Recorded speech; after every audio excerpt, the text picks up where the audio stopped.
Hello, everyone! Welcome back to another exciting episode of As the Crypto Stomach Churns. No, that's not it.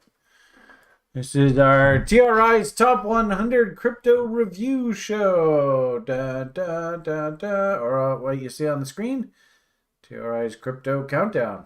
I never know what the hell the name of this show is. I think it's Crypto Took a Big Punch in the Nuts Today show. I don't know whether you saw the public news, and be interesting to get the show participants sort of take on all this. But Silvergate, the one bank that was trying to be an official sort of banking conduit for the crypto world, decided that they were going to just wind down operations, hand deposits back, and call it a day.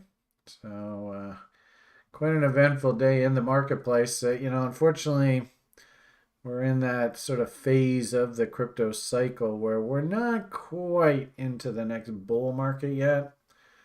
We're in that bottoming phase. So unfortunately, you actually through this bottoming phase is actually where you hear a lot about the bankruptcies and the people who just eventually throw in the towel. So not a big surprise, but I think that is the theme du jour, if there ever was going to be a theme. And I did hear a few people took a bit of a haircut here today in the crypto universe. But here we are back in the saddle. Our crew, TRI Crypto Countdown, TRI Top 100 Crypto Review, Crypto tastes great. You know how it all goes. And I've got, my name is Brian Beamish, TRI, the Rational Investor guy. I suppose this is probably what you remember me by if you do follow along our fun little website, therationalinvestor.com. So I suppose you probably also recognize this guy. This is the crypto mascot, if you will. And, unfortunately, we're even heard out of Chair Powell today. Lots of talk about be careful in crypto. It's still a very dangerous environment. But we also have on the call two co-hosts that have been helping me offer this show, I think now for probably about a good 6 months or so. We have Paul out of Europe, who's up very, very early this morning. Paul, are you here today? Yeah, good morning or good evening. There he is. Good morning for me.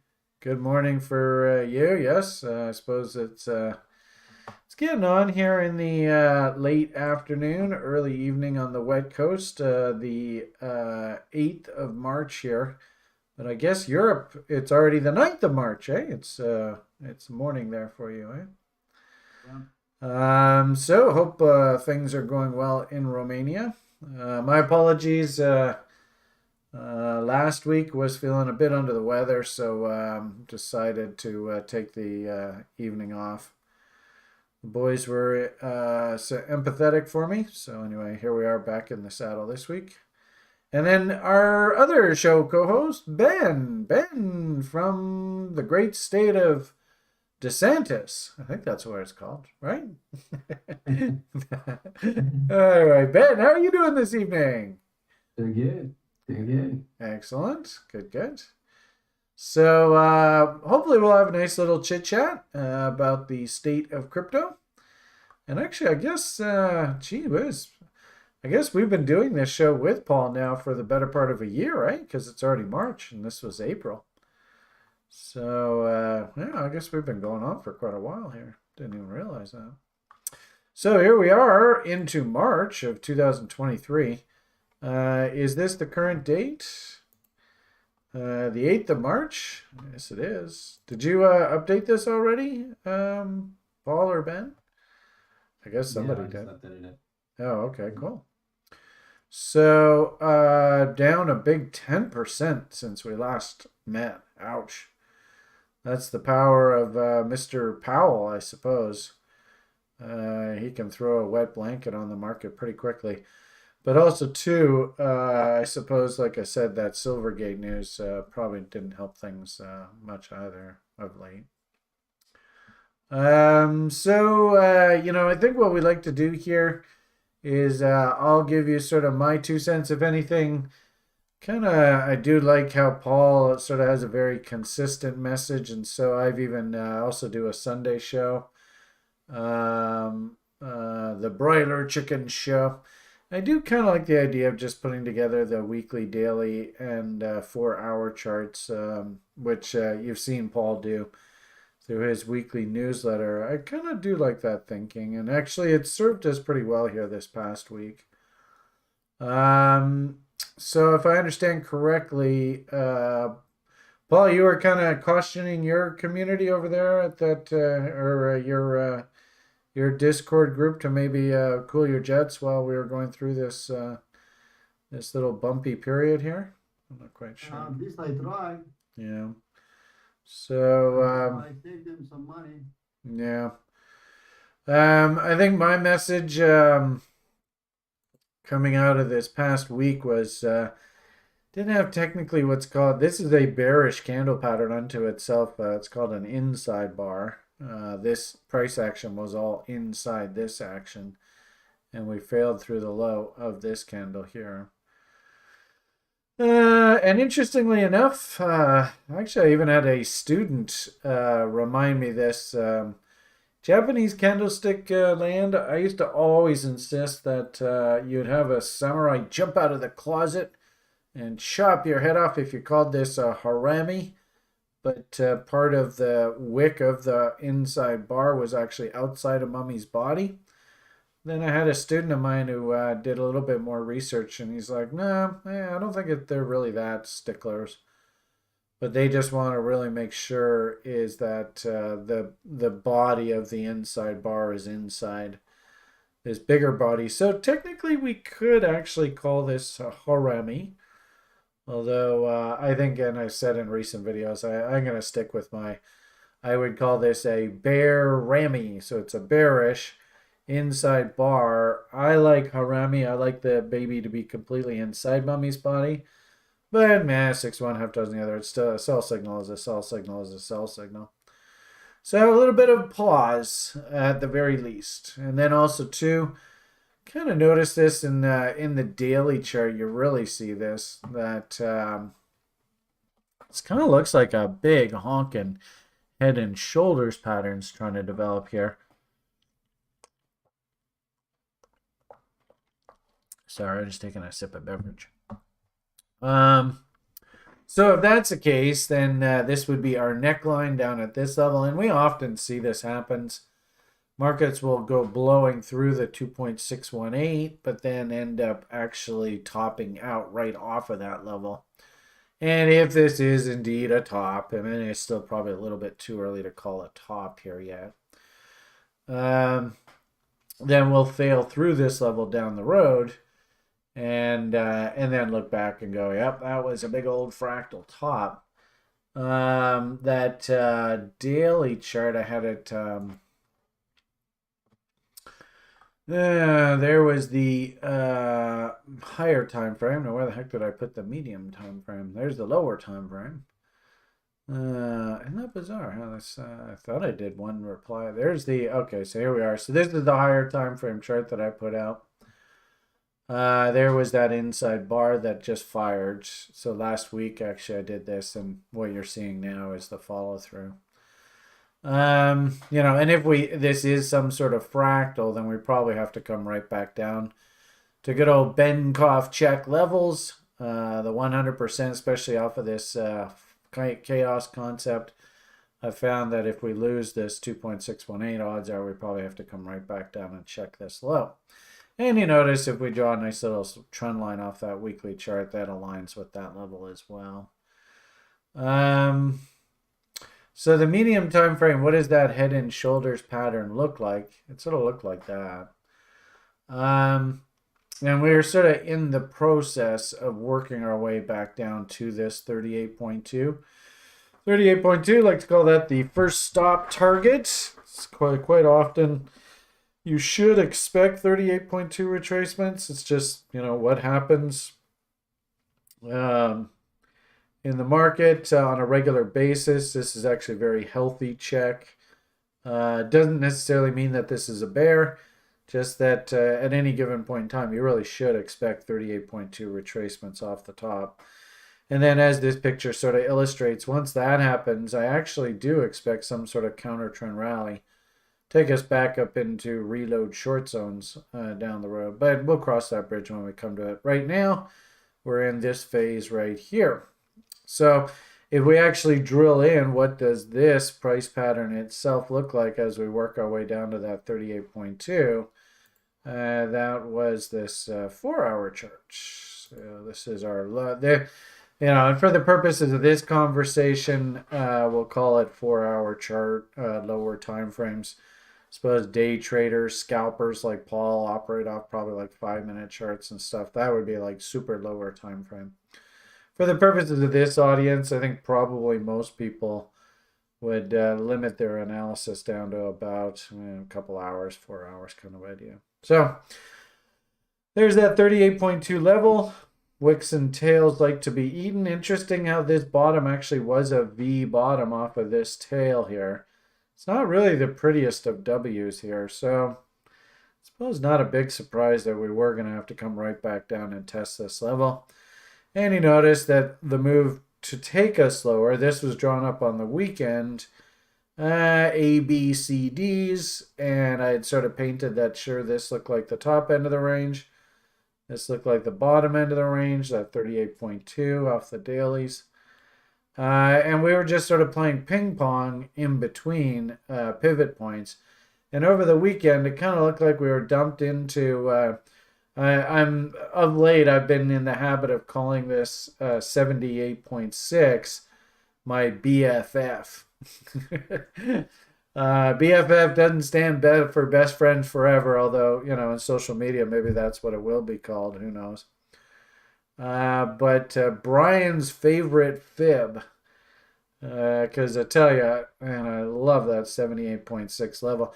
So just drawing this chart, you could see we had a BFF to the downside, and the market slammed into that and tried to firm up. And then the BFF to the upside would have just taken us right back into this original top and basically just above the POC there. So coming out of the weekend, I was kind of like, well, maybe we're still in a trading range. Maybe we found a bit of a floor. But then, I have a, kind of like what you see here, A, B, C, D. If I start to see lower highs and lower lows, then I have to start thinking trend continuation. And you might even argue that this move A, B, C, D, you can see 1 high, 2 highs, 3 highs. There might have even been a bot short setup in all of this. But when I studied this pattern, that high there down to that low, through the weekend, I started noticing, keep in mind I drew this up early Sunday morning, and then by time I came back from Lili, I started noticing 3 lower highs and lower lows, which actually got me to the point where I was kind of like, we had one very specific price pattern. There's the weekly chart, so there's that inside bar fail. So this is what we've done over the past week or two. But we had a very specific price pattern here. This 2-candle pattern is called railroad tracks. So if you haven't seen that before, maybe learn something new. That's a pretty powerful signal where you have a big up candle like that, and then just immediately the next candle retraces basically the entire range, and that sets up this sort of very specific trading range. And if we lose the low of those railroad tracks, low right there, which happened to be 22,367, that in itself is actually a very powerful trade setup window. So, as I said, came back from Lili Sunday evening, saw the railroad tracks, and then I started to draw out this bearish bot, and it sort of painted an objective down here about 20,600 and change. And it was actually interesting on Thursday, Daily Brief. Julian does the episode, the baby powder report, we call it. And he was like, yeah, the algo itself on the site was trying to turn back bullish. That would be this image in here. You can see we had a whole bunch of false signals there. And interesting enough, the algo actually does have a long position working, so it's underwater right now on that trade. But Julian was just like, I just don't buy this, especially with the fact that M's are coming in here. And this thing still looks like it's pointing down. At that point, I don't think we had the stock market turn back up, but it's interesting how the stock market turned up into Mr. Powell's speech and then instantly turned right back down again once he sort of finished talking. So, put it all together, when I saw this railroad tracks and I saw the lower highs and lower lows, I was like, I got to get a short on here. So, this particular trade is off of the railroad tracks, which is kind of fortuitous. The bot setup, that ABCD I was talking about, it should have me short from about 22,140. I am short from 22,357 there. And now I have very comfortably multiple highs to defend the trade. But as you can see here, just the past hour on that sort of formal Silvergate bankruptcy news, the market puked out, hit 2.618, but also more importantly, it hit 50% of this anticipated move. And on 50% of the anticipated move, I formally have permission to move my stop to scratch. So I don't even think it shows it here, but my stop, wherever the hell that notation thing is actually at scratch right now, just sitting at this level. I suppose I could probably put it at that 25 level, but I'm fine just risking to that. And I doubt very much that we're going to be able to get back above this trend line in the near future. If anything, this should represent pretty stiff resistance going forward. That line right there. So here we are, 21,730-ish. Target right now looks to be about 2650. So I guess there's about another $1,000 to go. And then if we happen to hit 21,300 and change, then I actually get official permission to start locking in profits to the downside. Kind of that conversation I just said to you a moment ago about 2.618s. If this thing has legs, then what should happen is it'll bottom here. It will actually bounce right back up. It'll probably kiss that trend line from the underside, and it'll test that 1.0 level. Kind of think Wyckoff check kind of idea. Quite often the market will just go right through 2.618 and head right to 4.669s. So we'll see what happens here. This is actually a potential pivot point. If that Silvergate news is the worst that it gets, well, then that's it for the sell-off. I don't think that's the case, but you never know in this crazy world. And I think I've told you recently, I'm not really a big fan of predicting what's going to happen. You just got to roll with the punches. So remember we had said that I think this is like the 38.2 area. So if we dip down into this against these lows, and that's it, well, then you'll see I'll start locking in profits. I would expect us to come down in here, but as you can kind of see, if you look left, this low right here should be a pivot right there.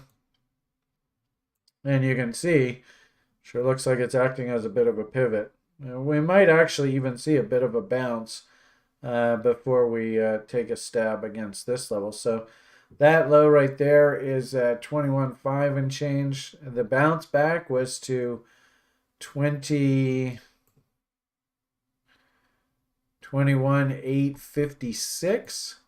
So 21,856 there, you could probably get a nice little dead cat bounce and kiss those lows from the underside. I could see that. That wouldn't be surprising. Probably also too, we'll know that this thing is getting close to some sort of bottom and that it's done going down if we start seeing divergence in price versus momentum indicators. I don't see any signs of divergence here. I don't even see Willie technically stupidly oversold yet.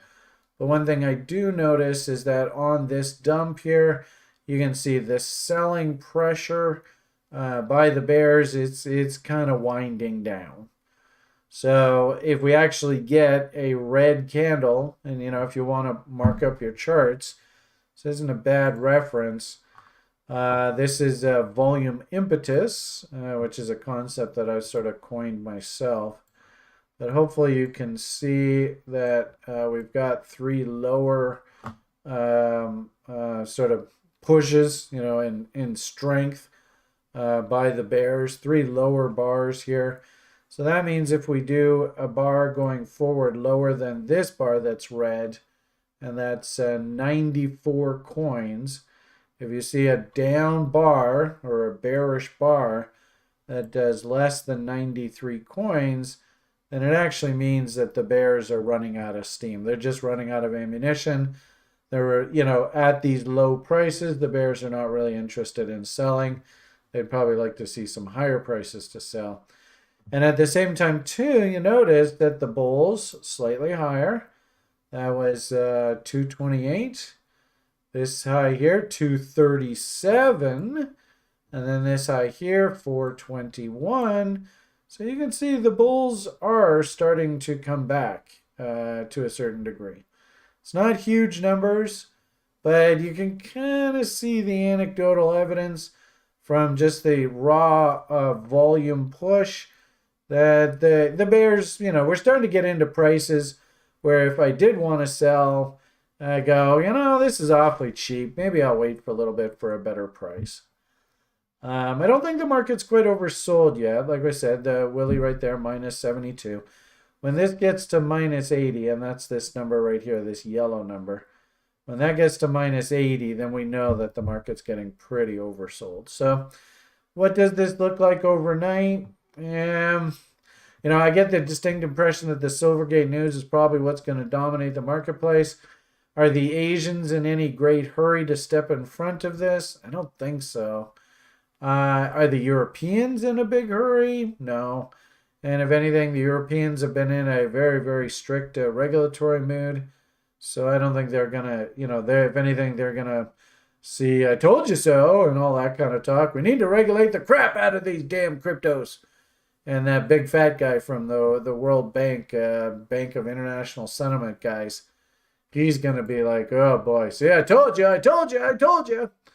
So there's that probably to look forward to. It's gonna be tough to make a bull case here over the near term. I'll tell you that much by crackers. So that's sort of the bigger picture. As I had said on the weekly chart, and it's interesting how all these levels all seem to be pointing towards some sort of big showdown here around 21 and change. If you want to make this really easy on yourself, if you look at these weekly charts, this is why I like doing this higher time frame drill down to lower time frame. I think that's head and shoulders. It's pretty straightforward. And should we expect at least things like reload zone pullbacks off of this range? I think so. And if this is actually a big honkin' head and shoulders, we should see a pretty good fight here around, I guess, about 18,000, somewhere in that neighborhood. And if this isn't actually a head and shoulders bottom yet, which I really don't think it is, this could actually be very megaphony, which means that this next leg is actually the leg that finally takes us down to things like cost of production and stuff that I've been showing you over the years. I suppose just to finish off my rant here, and then we can jump on over and check in with Paul. The cost of production.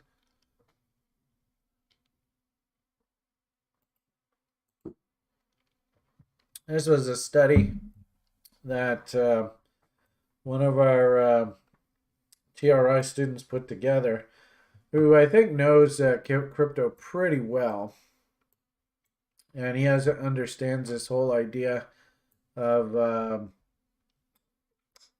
the value in a POW network is how much it costs to validate the system. And these are the respective mining costs running different rigs. I think a lot of the S17 rigs have basically been priced out of the market. And of course, 15, 13, 12, 11, whatever. They're all, like, I would imagine most of those machines have just been turned off. S19, interestingly enough, sitting at about $18,000. Then we get into all the various different machinations of the X19, the X19P, X19XP. And I think this is kind of like industry standard base pricing for cost of production. You can see that sitting at about $10, $11, $12,000 right now. I still like that as an ultimate destination. Interesting, this 19P also sitting near that area. And there's that megaphone level. If this actually does turn out to be some sort of megaphone bottom, that would take us right down into those cost of production windows, which I think is fair. It seems logical. I suppose the last comment that I'll just make is, altcoins enjoyed a really nice rally there. I guess two comments. So number one, altcoins did enjoy a very nice rally there. This is very typical what happens. If you're learning how to trade, I want to be a better trader, all that kind of fun talk. Just understand that at the end of the year, usually there's a lot of tax loss selling pressure into the end of the year. Doesn't matter whether it's Bitcoin or whether it's stocks or whether it's other altcoins. Venture cap stocks are highly susceptible to this. Venture cap crypto, highly susceptible. So the whole market very, very weak into the end of the year. We had a very hard time telling people to get ready for new 2023 bottoms and new bull markets. And then all of a sudden this big rally just pops up out of nowhere. And hell, Bitcoin itself rallied a good 50, 60%. Interestingly enough, from our trend following perspective, number 6 is actually the strongest reading that we can have. And it just simply means that market is at the very bottom end of a range, exactly like you see on Bitcoin here. And 6s are actually generate because my weekly trending model, the 13 EMA 30 SMA, actually starts pointing bullishly, which gives you, that's the highest possible reading possible. So it's, like if we actually look at the broader market, there's almost no 5s and 6s. But if we look at crypto, with it being right down the bottom end of the range, them selling it off into the end of the year, tax loss selling, venture capital status, all that, tons and tons of 5s and 6s. So I don't think it should have been a big surprise that we actually had a fairly substantial rally there to start the new year. The issue here, though, is that, in every market is, do these things go maybe a little too far too fast? So, like for instance, we had all these artificial intelligence names all start to perk up here, and it's sort of like, what the heck's going on here? We had, some of these names just, went violently higher. Then also too, names like this Rend, video rendering crypto. I mean, gee whiz, that's like a 5x move in 1 month. Is that maybe a little too far, a little too fast? I get the impression that maybe they just took it up a little too far, a little too fast. That's been my general comment. I'm not allowed to chase this, so I actually missed the breakout here. Been working stink bids, and now you can see I feel pretty confident that we're probably going to work our way back down into these flooring areas, and I might just up my bid to get myself into that. And then, of course, you got this kind of crazy stuff banging out multiple doubles now. Fog and bomb levels to the upside. The only problem is you have to ask yourself, is that just, is that maybe just a little bit too far, too fast? So, we'll have Paul here talk to you in a minute. Some of his other Romanian cohorts. One gentleman, Ilian, just remarkable how many doubles he's banging out just every single day, playing over on KuCoin. I don't happen to have an account on KuCoin, so I'm not really that active over there. But anybody who's been playing on KuCoin, wow, the doubles have been fast and furious. So, if anything, I think this image probably is a pretty good tell for crypto. And, let's call a spade a spade. If you start seeing your charts look like that, number one, and you're not long, number one, you missed the trade. Don't chase it, or you're going to get your head handed to you. And number two, can't buy up there. If I do want to buy, I got to just sit and wait for this thing to come back down to earth. And that's just the brutal reality. So that's kind of what I'm seeing out of the market here. Just to add in a little bit of sort of stock market talk to put it all into context, I don't think the stock market's really that happy either. And if anything, Mr. Greenspan, or Greenspan, Mr. Powell, German POW. All the different ways you hear people talk about Chair Powell. I couldn't believe I saw YouTube, or I think it was YouTube. Somebody said Chair Powell, and they typed it out German POW.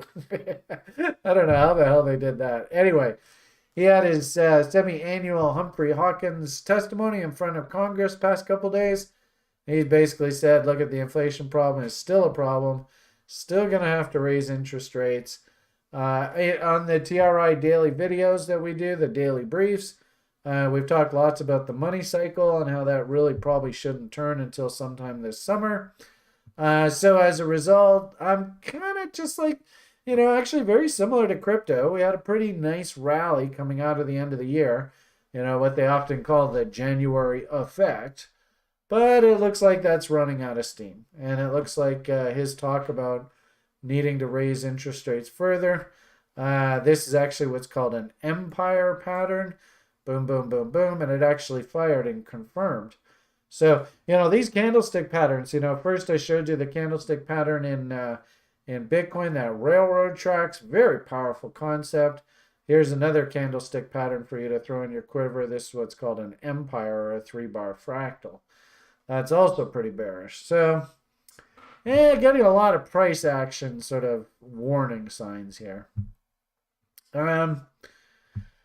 Then I guess, just to finish off all of this, what am I sort of expecting for the year 2023? I think it's going to be a bit of a tough one, folks. I don't think it's a good idea for us to get too overly uberish. I've talked to lots of people and I put out these tweets. I don't know whether I got the message out or not, but I definitely think that Bitcoin to a certain degree has been quote unquote securitized. I think there was a huge incentive for them to move this Bitcoin ETF up into certain levels. They generated all to the tune of 1.2 million new bag holders of this ETF at $15. And of course, if Bitcoin price is coming off, you know which direction this thing's going. Now we're actually getting moving average crosses. So these bag holders are now getting firmly cemented into place. And they'll either balk and panic dump, or they're permanently going to be stuck long this thing from up top. So, you can see on this chart, this is like the stock market's proxy for Bitcoin. Look at these holes in the chart. There's people on the site that will tell you the statistical probability that these holes will be filled in. And it's a pretty darn high number. I suppose the good thing is they are leaving holes to the downside. So, at some point down the road, we will be back up top here. I just don't think that's going to happen in the near future. So, whether it be like securitization of Bitcoin price went up maybe a little too far too fast. The stock market is still wrestling with this whole problem of inflation. I don't think it's gone away yet. And unfortunately, it really just kicks the nuts out of the market. So, and then, of course, now we've got Silvergate. So does Silvergate now join the cavalcade of people that are going to be suing this FTX guy, because you can imagine they're not going to be very happy. But I get the impression that maybe we're even sort of like right here. So we're just tipping over. And, like that projection that we go down to 12 would be like a serious test of those, fall and winter lows. And unfortunately, for a good chunk of 2013, this is going to be a bit of a slog. And I also think that probably we're going to spend a big chunk of this summer listening to day after day mind numbing testimony and cross examination, and he said that and she said this, and revealing all the different scandals and fraudulent schemes that the FTX people were involved in. And it's probably going to paint a pretty bleak picture of the crypto story going forward. Now, for all those people that are crypto enthusiasts, ironically enough, our job is to buy when they're crying and sell when they're yelling. They started to yell a little bit there. I showed you that come Inu. That's not healthy price action.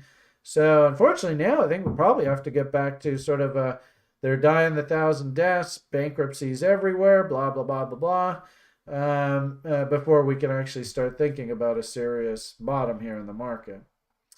And I don't know. I mean, maybe if we're lucky, we get one more counter trend rally into the spring. Usually the cliche goes sell in May and walk away. So what I'm kind of hoping for here is maybe like a dip into the Ides of March.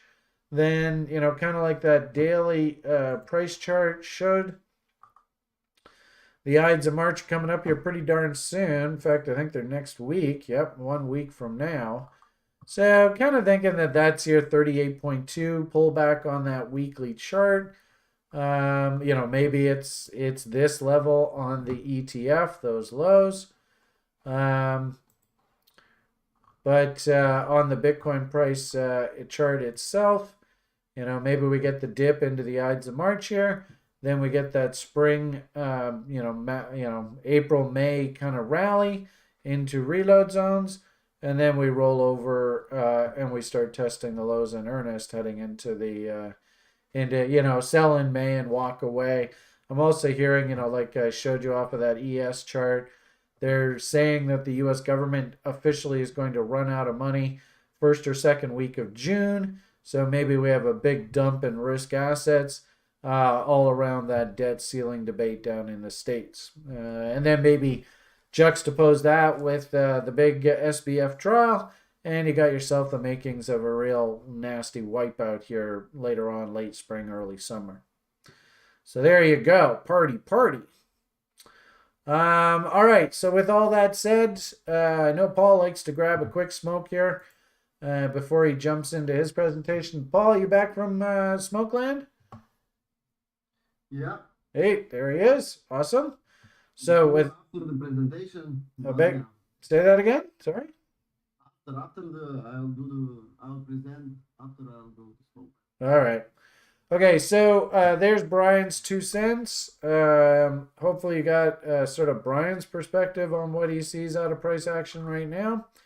And why don't we pop on over to Paul's world, and he has a nice little presentation, give you a half decent look at what we're thinking about where price is going to go. And hopefully our messages are generally the same. So with that said, I will stop presenting. Boom. Paul, you have the floor to present, and I'll put myself on mute.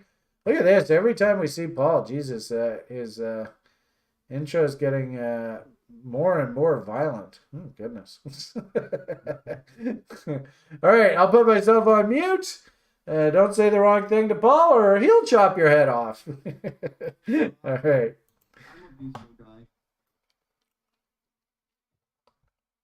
Okay, so not too much to update you. Let's just see what we have. So I have the last weekly crypto review on YouTube. On very long time frame, you can see same idea. We are still in the long reload zone. I know it's boring what I'm telling you, but we are still in the accumulation. At least for me, I'm trying to use literal lady, dollar cost averaging. This is a nice occasion for me to overall to think about the market. Yeah. If I see the market is in reload zone, maybe even below reload zone, you can see I have 14K marked on this chart. I have to remember myself that we are in a good location to Hold thinking on a second, about buying, Paul, I not just selling gotta at get this. the right screen on here. I think it's been a while since I've done this. I don't think I screen shared correctly. No. Hold on a second. Okay, how the hell do we do this? Your screen sharing the Hangout and OBS is seeing which page? OBS is seeing a different, seeing your page with Yeah. the rational investor. So let's go over there. There we go. Now you can see all the gladiators. All right, sorry, YouTubers. All right, you're gonna have to back up the truck and start again, Paul. Sorry about that. Yeah, no problem. Yeah, at least now you can see it. Yeah. So let's just take a look at what we have in so 12 months. Like I said, we are still in the long reload zone, just above 78.6. Sometimes maybe it's better to wait at least 78.6 and maybe even below, but overall we are in the long reload zone. So thinking on the long term, this year it's an accumulation year. We are still in the long reload zone. So just to remember me that it's a buying opportunity from reload zone below, in reload zone or below reload zone.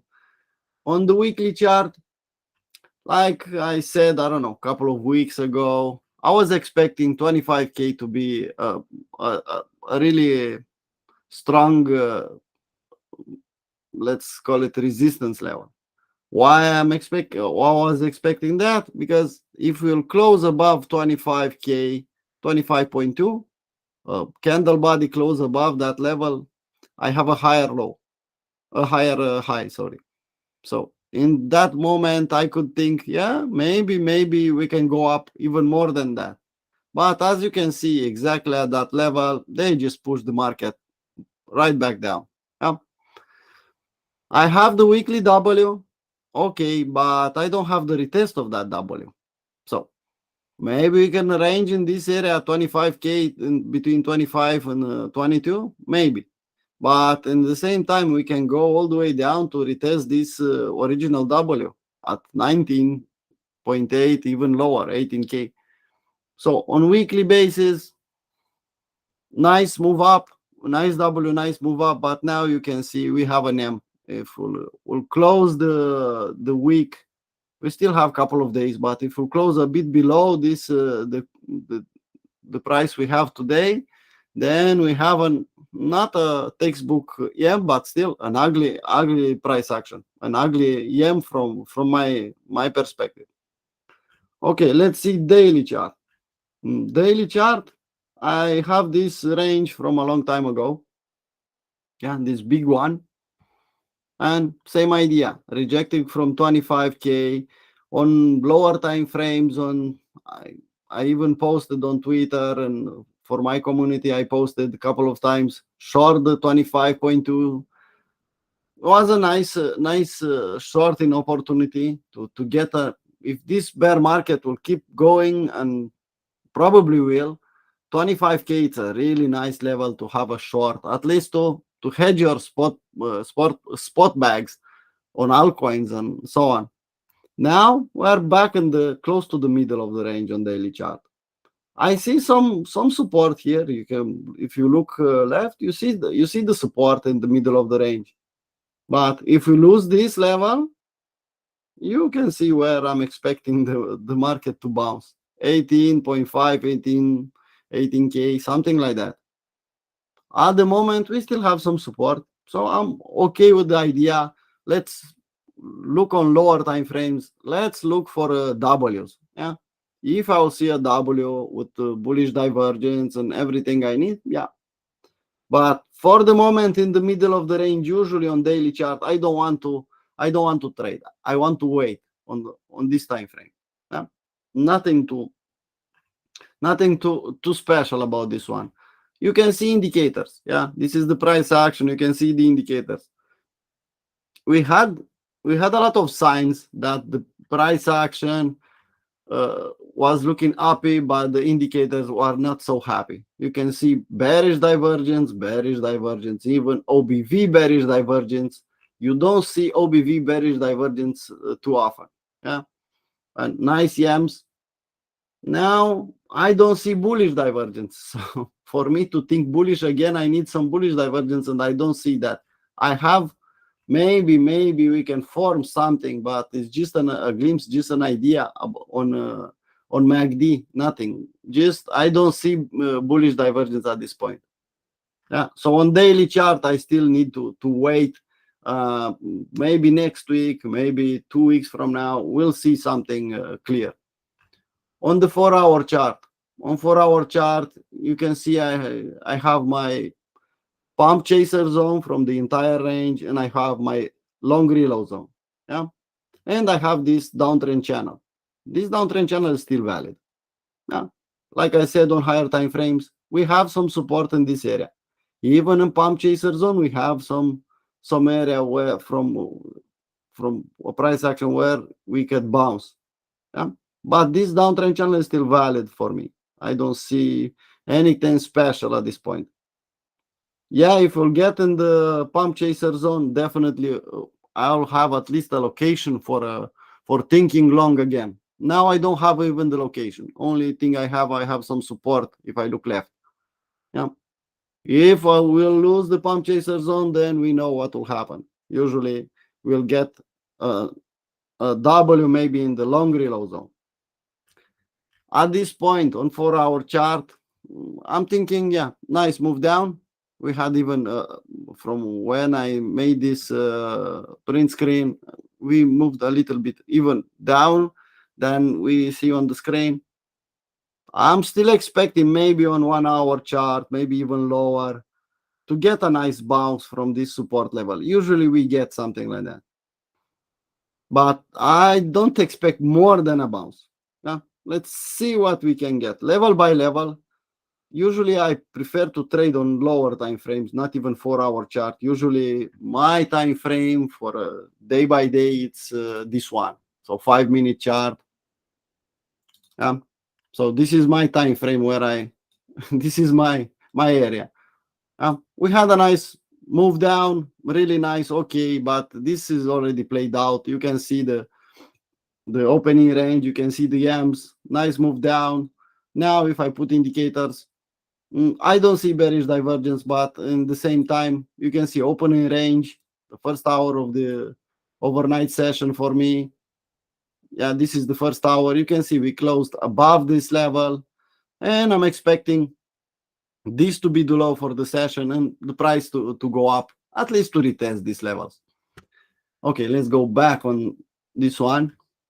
And Bitcoin dominance. Usually I stick with 4 days, 1 day for Bitcoin dominance. At least week by week, I just want to see an overall picture. As you can see, Bitcoin dominance, it's somewhere exactly in the middle of the big range and in the middle of the small range. Yeah, just below short reload zone. It's like a triangle, symmetrical triangle pattern. So we don't have anything on this one. I don't want to touch altcoins. I don't want to think anything about altcoins. Some of them, they already hit the long reload zone, but still, until I'll see a clear idea, a clear again on Bitcoin dominance, I just don't want to touch them. Because this one could go pretty easily, do like an AB equals CD, like a bot setup from this area and go all the way up in the 78.6. And if Bitcoin dominance will go to the short reload zone and retest this high, altcoins, they'll be destroyed. So I don't want to touch them, not yet at least. Yeah, Ethereum versus Bitcoin. Like I keep telling, yeah, middle of the range. We had a nice bounce on lower time frames from this support level. You can see this line. Every time the price action reached this level, 0.067, something like that, if you look left, it's a nice supporting area.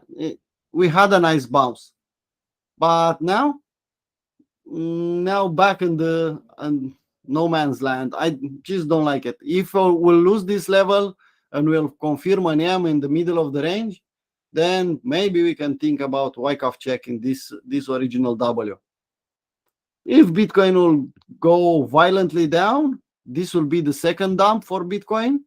And then usually Ethereum, it's weaker on the second dump on Bitcoin. First one, Ethereum holding up, but on the second one, altcoins and Ethereum will go down even more. But for now, we had the bounce. We are in the middle of the range. I don't see anything on this chart, just the location, an ugly one. Total 2, this one doesn't have a weekly W. We rejected from the short reload zone, as you can see. Yeah, nice 3-bar fractal top. I don't consider this one an empire, but you can see nice move up, indecision candle, nice move down, 3-bar fractal top. We can go easily in the long reload zone. If we lose this low, we can go and even retest 500 billion. Maybe if we're lucky, a lot of people are bullish, but maybe if we're lucky, we'll bounce from the long reload zone and we can put a big W. I'm skeptical about that idea, but who knows? Let's play level by level. Let's not play our opinions and just wait for a confirmation. If we'll go to the long reload zone and then we'll bounce really hard, or at least we can confirm a big weekly W. But for now, just a dead cat bounce from the bottom. It's that simple. Yeah, it just bounced, touched 61.8, short reload zone, and back down. And you can see some bearish divs, at least on an EM on RSI and a bearish divergence on MACD and even on OBV in the last move up. So yeah, I was expected to see this move down and probably has some potential to go in the long reload zone. News and reports for next week. We have this Friday non-farm payrolls and unemployment rate. This will keep us out of the market, at least me and my community, on the scalping and day trading levels. Yeah, I don't want to be in the New York session trading with this news. So completely on the sidelines. Maybe in the London session I could make some money, play some setups, but in the New York session I want to be on the sidelines, just waiting. And for me, it's popcorn time. So Tuesday we have again core inflation rate, and Wednesday, 1 week from now, we'll have PPI month-to-month and retail sales. We have some news. Actually, this week is full of ugly news, ugly price action, not too attractive for a scalper, a day trader. Some ideas on altcoins. Many altcoins, yeah, we are getting in the long reload zone, but from my perspective, it's a bit too early. Nice move up, yeah. We got some nice bounces. Even some of them, they give us some sell half on the doubles, even more than that. But now that move is done, at least for the moment. Even if we have, I don't know, a move back in the long reload zone, I don't think it's a good idea to just hit the mountain man or to hit the shark setup, yeah, the shark level. I think it is best to wait for a clear setup in the long reload zone. This move was a bit, like Brian said, a bit too much, and maybe we overreacted to the upside, and we can do the same thing to the downside. So I think it's a bit too early. I just noted some ideas, but in the same tone. So we have on this one, yeah, we are getting in the long reload zone. But if you look left, I'm still expecting lower. I'm still expecting maybe 78.6 and maybe even lower than that. When I'll see a clear W, when I'll see bullish divergence, maybe even a clear W and then wait for a retest, then I could think long again. Now, no. Just straight up, straight down. No, not for me. Not in my view. Same idea on this one. You can see the move up. You can see when the market is trying to form a new setup to the upside, you can see the W. A lot of back and forth and a nice W. This is the idea to get a nice long on altcoins. A W like this or like this, small window of risk, a nice way to frame your setup, at least a 2 or 3 to 1 risk to reward. Now, nothing to do. Too late to short. You can see V top, nothing to do on the short side. You just, it's best to wait for a nice location and wait for a clear W, maybe even a small one, so you can frame your trade even better with a higher risk to reward. But nothing to do at this point.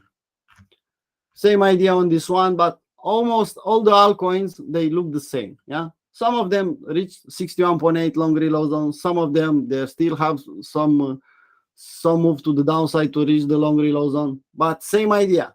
Don't, the last move up was really nice, yeah, violent, and okay, everyone is thinking, yeah, let's get a retracement and back up. Usually that's a good idea in a bull market, or at least in the start of a bull market. Now, I don't know if I have to remember someone, you are still in the bear market, so you don't want to buy too early. You want to wait in a bear market for a clear setup, for nice levels, more confluences for a long setup. You can see, if you look left, you can see the market bouncing up and down, do a nice W. Actually, this one is not so nice, but you can see the W, you can see the retest. At the retest, you can risk some money. Let's say you enter at the retest and you risk to the bottom of the chart, and you got a 2 or 3 to 1 or even more. More than that, I don't know. Personally, I'm thinking hard mode. Definitely hard mode. We are still in the bear market. The market, yeah, is okay-ish, but still hard mode for me. Still on maximum 1% per trade. Actually, on day trading and scalping, I still keep my risk at 0.5%. It's good enough to make some money, but also good enough to protect my capital and don't lose money, at least not too much. Yeah, this this table, this image at the end, just to remind you, we are here in this area. So this year we should thinking about little old lady risk management. We should think about dollar cost averaging. We should think about accumulating slow and steady, but we should think to buy something, not to sell, not to panic sell. Yeah? Just my 2 cents. More than that, I don't have anything to add. Just my line at the end. Treat trading like a business, then the market will treat you like a king. But keep in mind, you have to do your part. Yeah. So this is your part, and if you do your part, then the market will do his part. Yeah. Just my 2 cents. Not too much to say about overall market. Then just nice move up, rejected from 25K, and now let's wait. If you are a scalper, a day trader, yeah, you can play up and down. But if you are not a scalper, if you are not a day trader, if you are a swing trader, maybe wait a bit on the sidelines until you have a clear setup. All right. Sounds like a pretty reasonable statement. And I like your comment, Manolo? Hope I'm pronouncing your name correctly. Let's try and be rational investor here. Rationals investors. Rationals? Yep. Rational investors. The strongest altcoin I can see, I just forgot to mention, it's Ripple. So Ripple on 4-hour, even daily chart looks okay-ish from all altcoins I saw. All right. There you go. So we'll add that in, go and buy a big whack of Ripple.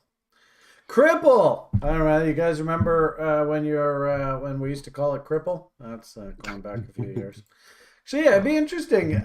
Do either of you guys have any coins on Gox? Have you guys been in crypto long enough to know what Mount Gox? No, I'm from 2018. I bought my first Bitcoin at 8K. So Ah.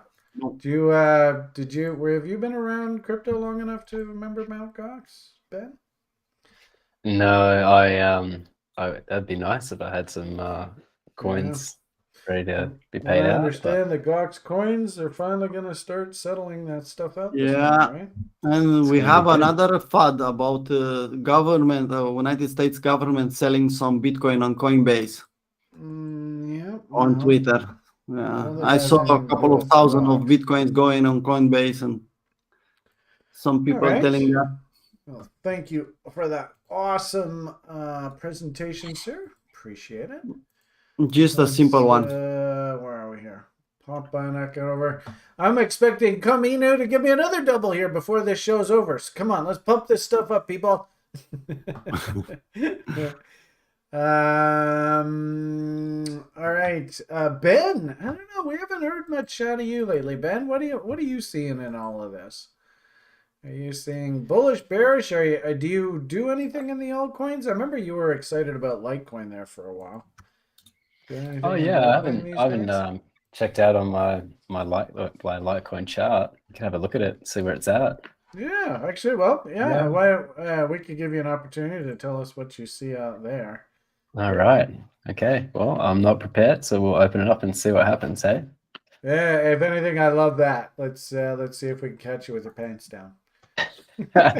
There is the Litecoin chart. All right, Paul's off having a smoke, so we'll hear from Paul in a few minutes. But Ben, let's see what Ben's got in store for us today, and I like it to be a nice group offering, so all three of us get an opportunity to sort of tell us what you're seeing in price. Okay. Cool. So here we go. Let's share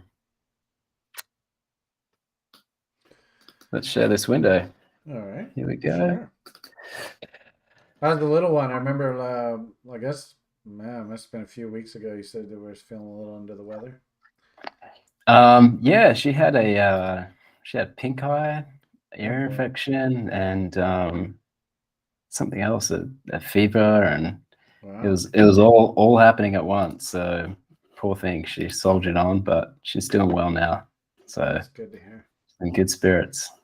All right. So are you actively, because yeah, I remember you talking about this, how you kind of felt like maybe this go round the rallies weren't going to be as substantial as previous cycles. Is that correct? Yeah, so like this one here, kind of opportunity to get 3 doubles out. This one here, we had 2 doubles out, and this was leading into the halvenings or the halvings. I don't know what they call it for Litecoin. Is it a halvening or a halving? That's a good I don't question, know. eh? Because they always have that debate: is it happening or is it having? And is it different from one coin to another coin? That's a good point. Maybe it's got its own name entirely. But I think about 7 weeks out from the halving is when it's peaked historically. Yeah. And it's bottomed around that halfway between this the fib of what is that, 88.6 and 78.6? Yeah. So around that halfway point is where it's bottomed there. It bottomed there, and it looked like it kind of put not the bottom, but a nice little pivot point. Yeah. And then working its way up to the third halving around about 6 or 7 weeks out, we're on track to kind of hit resistance up there. So it's still, I think this is still a valid study. It's still kind of hanging out in this parallel trend line, and 38.2s, is that sort of your upside anticipation here? Yeah, I think that kind of pump chaser zone there, around, yeah, right there, kind of makes sense to me. That, I mean, we've already hit there, right? Well, So yeah, 38.2s, I guess, but but I maybe guess we like the go midpoint of Collins dump chaser zone. right. Yeah, Guess that could be that's bang on the midpoint, or you know, it could head over the trend line and just walk its way back down a bit. You're looking at it on a log scale, though, eh? I am, yes, yeah. Okay, that's That slightly kind of different. makes that trend, that parallel trend line work in this. It doesn't really work as much, but yeah, we Huh. definitely came out of it and we've jumped back in. But I'm trying to make my chart look like yours, and it's awfully difficult. Anyway. All right. So, you think there's still a little bit more to go here? Or you yeah, I think mean, maybe we're getting close to being I done? could see that. I don't know. I kind of see like Bitcoin as kind of like the sun. It's got like a gravitational pull, and maybe Litecoin has its own little bit of a gravitational pull partway through the cycle. And I think going into that halvening, there is that pressure. Yeah. So yeah, I mean, it's not to say that we're going to go straight up into there, but Interesting. If you do a Foggenbaum off of that bottom, it sure looks like we banged into 2.618 and then stopped. oh, this is log again, right? But that's a log 2.618 Yeah, up there. I've got my chart on log. What are you looking at? Litecoin versus US dollar on Binance. Yeah. That's a weekly chart, eh? Is this a Still don't know why my studies are fib so much different than yours. levels based on log scale? Yeah, you're right there. If I flick it back to non-log, Oh yeah, we okay. hit Now I see that what it is. 2.618. Yeah. And then on the log scale, I guess that makes sense that if you're looking at log scales and you're drawing out, then it kind of 2.618 get is that quite a bit more. Not interesting confluence how up that there. lines up with your target though, nicely, eh? Yeah. All right. But when's that? Yeah, around May. And then When's perhaps the we happening event? It's in the middle of the summer. yeah, I've got around the end of August. But maybe someone can fact check that, and I'm sure there's someone out there Yeah, that sure, I probably can. I When is next LTC housing? Because if you don't say the right word, it just says.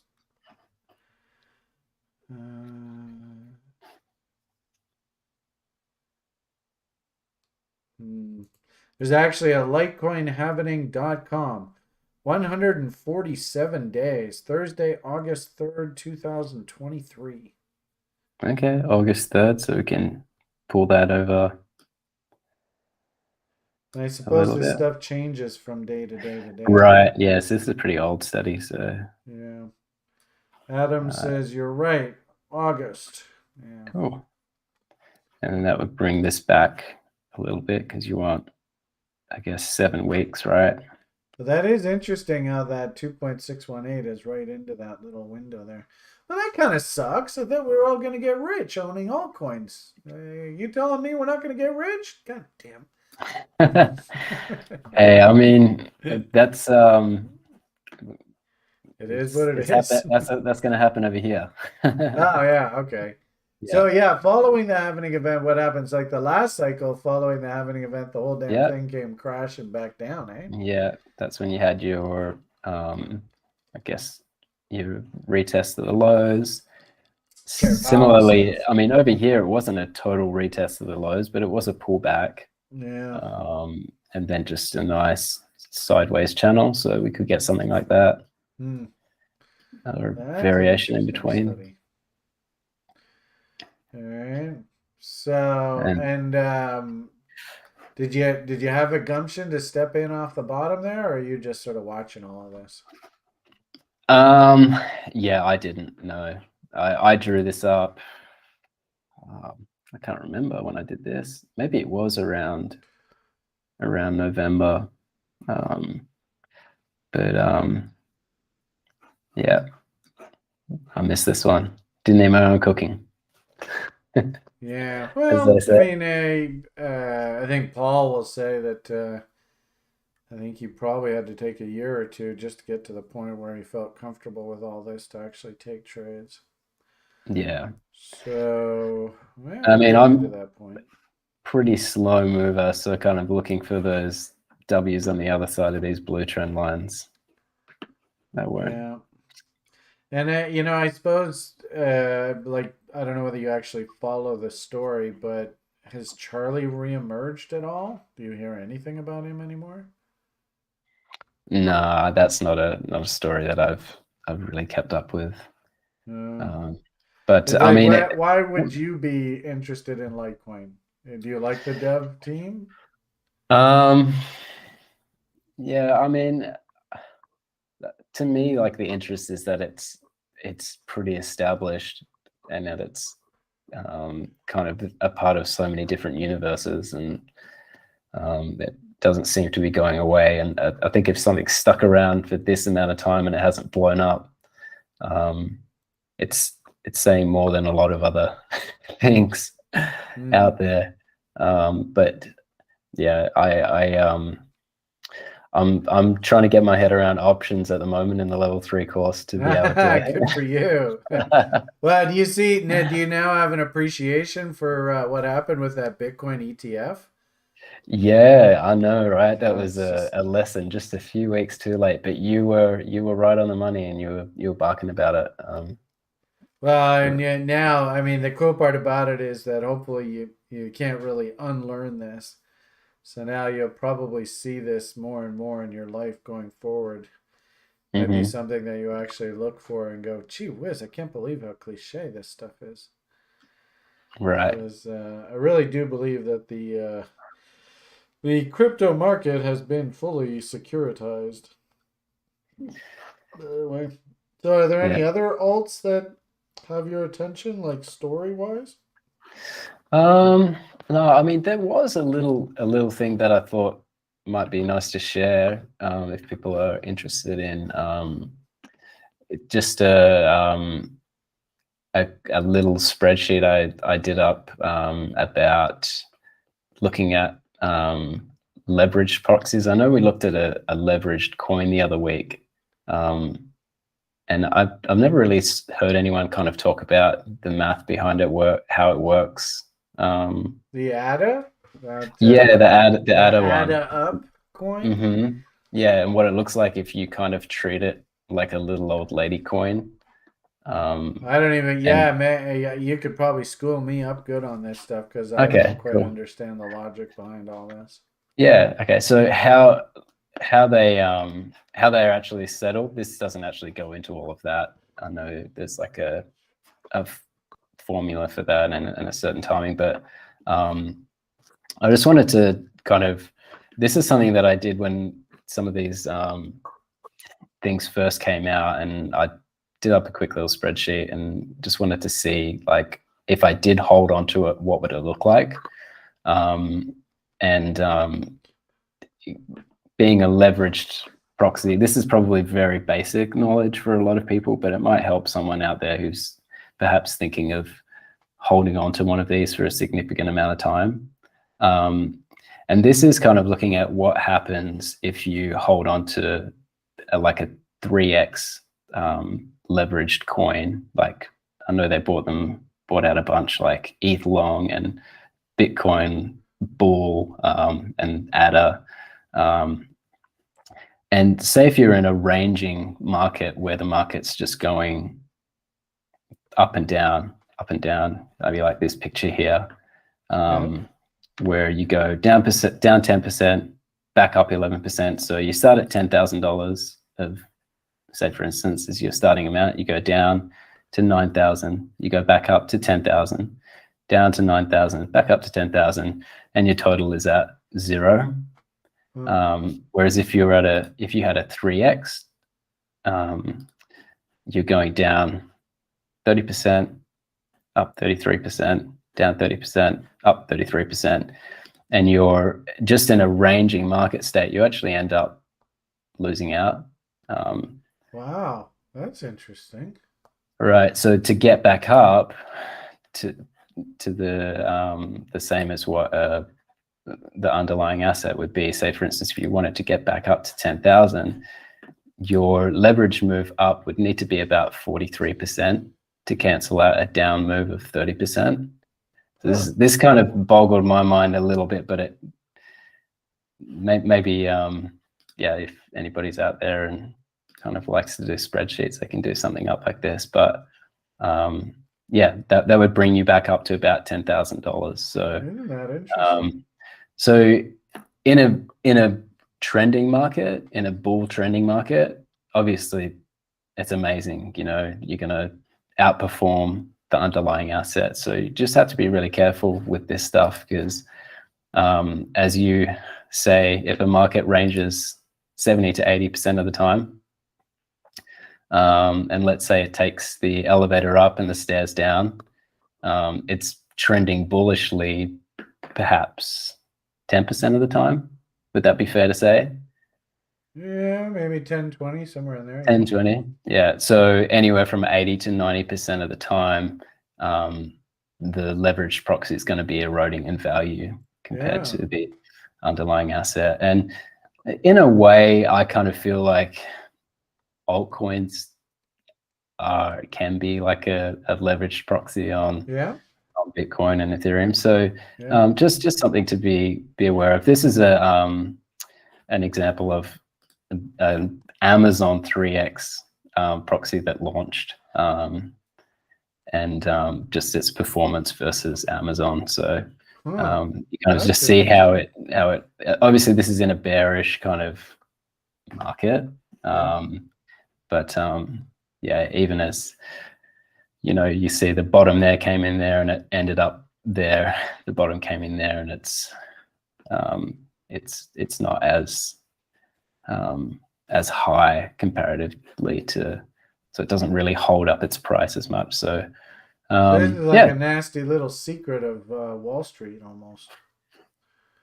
Right. I mean, you can even get a hold of these leveraged proxies on even on like your Robinhood account, like if you wanted to trade something against oil or but yeah, I don't know if that public service announcement helped, but that's really cool information. Cool. So and hopefully a good visual for the audience. Actually, that's very, very smart. And actually, the kind of work I would expect to come out of you, Ben. You're very intelligent in that regard. Sort of no BS out of Ben, that's for sure. Yeah, and I noticed that Cardano up. I mean, it's right on its knees. It hasn't started trending up at all. Okay. But the old high there was like like almost $400. Right. And here it is down at 33 cents. It's like, wow, that's a drop. So even if for the next year, if Cardano just trends sideways, if you're holding on to the leveraged version, this thing by definition would have to go down. Oh, that's fascinating. Interesting observation. That's cool. Good, great value. Thank you, sir. Appreciate that. Yeah, awesome. Maybe is that a little spreadsheet that maybe you can just throw into the little app that we have somewhere? Sure. I know you had a tab in the app with a whole bunch of just cool little studies. Yeah, I could take a screenshot and pop it in there, and anybody that's interested can. Really good value. Yeah. Thank you, sir. Appreciate that. Yeah, sure. Awesome. All right. Well, I'll share. Are you going to do some analysis, or? I guess so. I don't know whether Paul's back here yet or not. Yeah. But, all right. I suppose I could probably look at a chart or two tonight. Yeah, ladies and gentlemen, the main event. Yeah, what is it? It's about 20 after, so we got about 20 minutes, 40 minutes, somewhere in that area. So if you got names for us to look at, we can just give you, of course, our 2 cents. No guarantees on the management, it never is, but hopefully at least we can maybe add to the equation. So I do see somebody, Adams asked for MPL. I'm not quite sure what that is. Is that a crypto? MPL. What is this? Crypto Maple? Is that what this is here, Adam? Is that what you want us to look at? I know. Actually, I wouldn't mind getting your 2 cents. I always like to ask Paul because he is so active over there. But have you heard any sort of scuttlebutt as to how Binance is going and whether they're in hot water or not? They are still in the hot water, let's call it that way, but they are keep pushing it. I don't see anything on that platform to worry about. Okay. I don't see this thing. It is on Coinbase here, and I guess Adam, you're in the States, so I guess that would make sense. You'd be interested in Coinbase. Sometimes it pays to just change your chart perspective to a logarithmic chart. What do you think, Adam? You see any W's there on the log chart? If anything, Paul was showing you trend channel earlier. It's probably a good example where you can kind of see what the channel in the market sort of looks like, something along those lines. No W's yet. In fact, actually, we got a nasty little sort of 3-bar fractal fail there. So as if we go back to that regular chart, boosh, you see, well, maybe we're trying to bottom. I like a nice little rule. Of course, all you guys probably heard it 100 times. Show me a W on the other side of trend lines. So there is your potential W. See the moving averages. This is a weekly chart. 13 EMA versus 30 SMA. Pretty good sort of gauge of trend. So they're still very negative trending. Interesting how 30 SMA here is actually aligning with the top of value.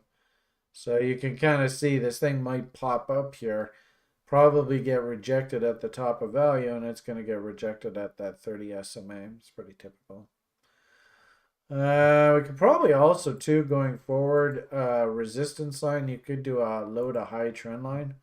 So like off of that low up to that pivot high. That's probably a pretty good resistance level. Then I suppose we could also, if this thing does actually W out, and that's asking a lot, but if we do W out and this happens to be the lowest low, then we can go back up here and then do nice little chaos studies. That might give you a rally peak up into this area. And actually that kind of makes sense. You can see that there was a week here where there were some bulls. There must have been some sort of bullish sort of start to the week. Left a bit of a wick up in there. So we got a whole bunch of trap bulls in there that did buy there. And of course they got their heart broken. So not a big surprise. 2.618 also lines up with that, which actually lines up nicely with the original sort of market structure top. You can actually see like an M here. There. What are we supposed to think if you ever see the market smiling at you?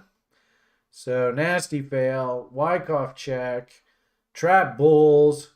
If this thing does get its act together, it wouldn't surprise me that we do stall out right in that area. That would make sense.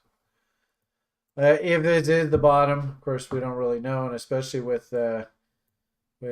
Paul's sort of prognostication and my general thoughts, I don't know. I mean, we might see crypto actually make new lows here, folks.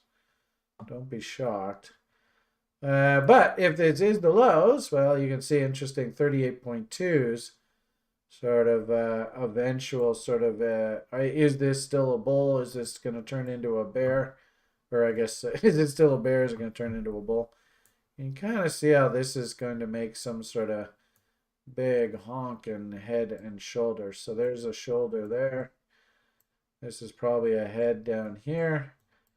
Rally back up into 4669s. It's probably going to do it in 2 stages. So we go like that, then back down, then up, right? And then something like that. And if we can hold this low on the retest down the road, then maybe you got your bottom. And, considering our sort of, forecast for 2023, that looks like that's probably what's in store for us, something along those lines. Probably also too, you could go off of this market structure, so there to there.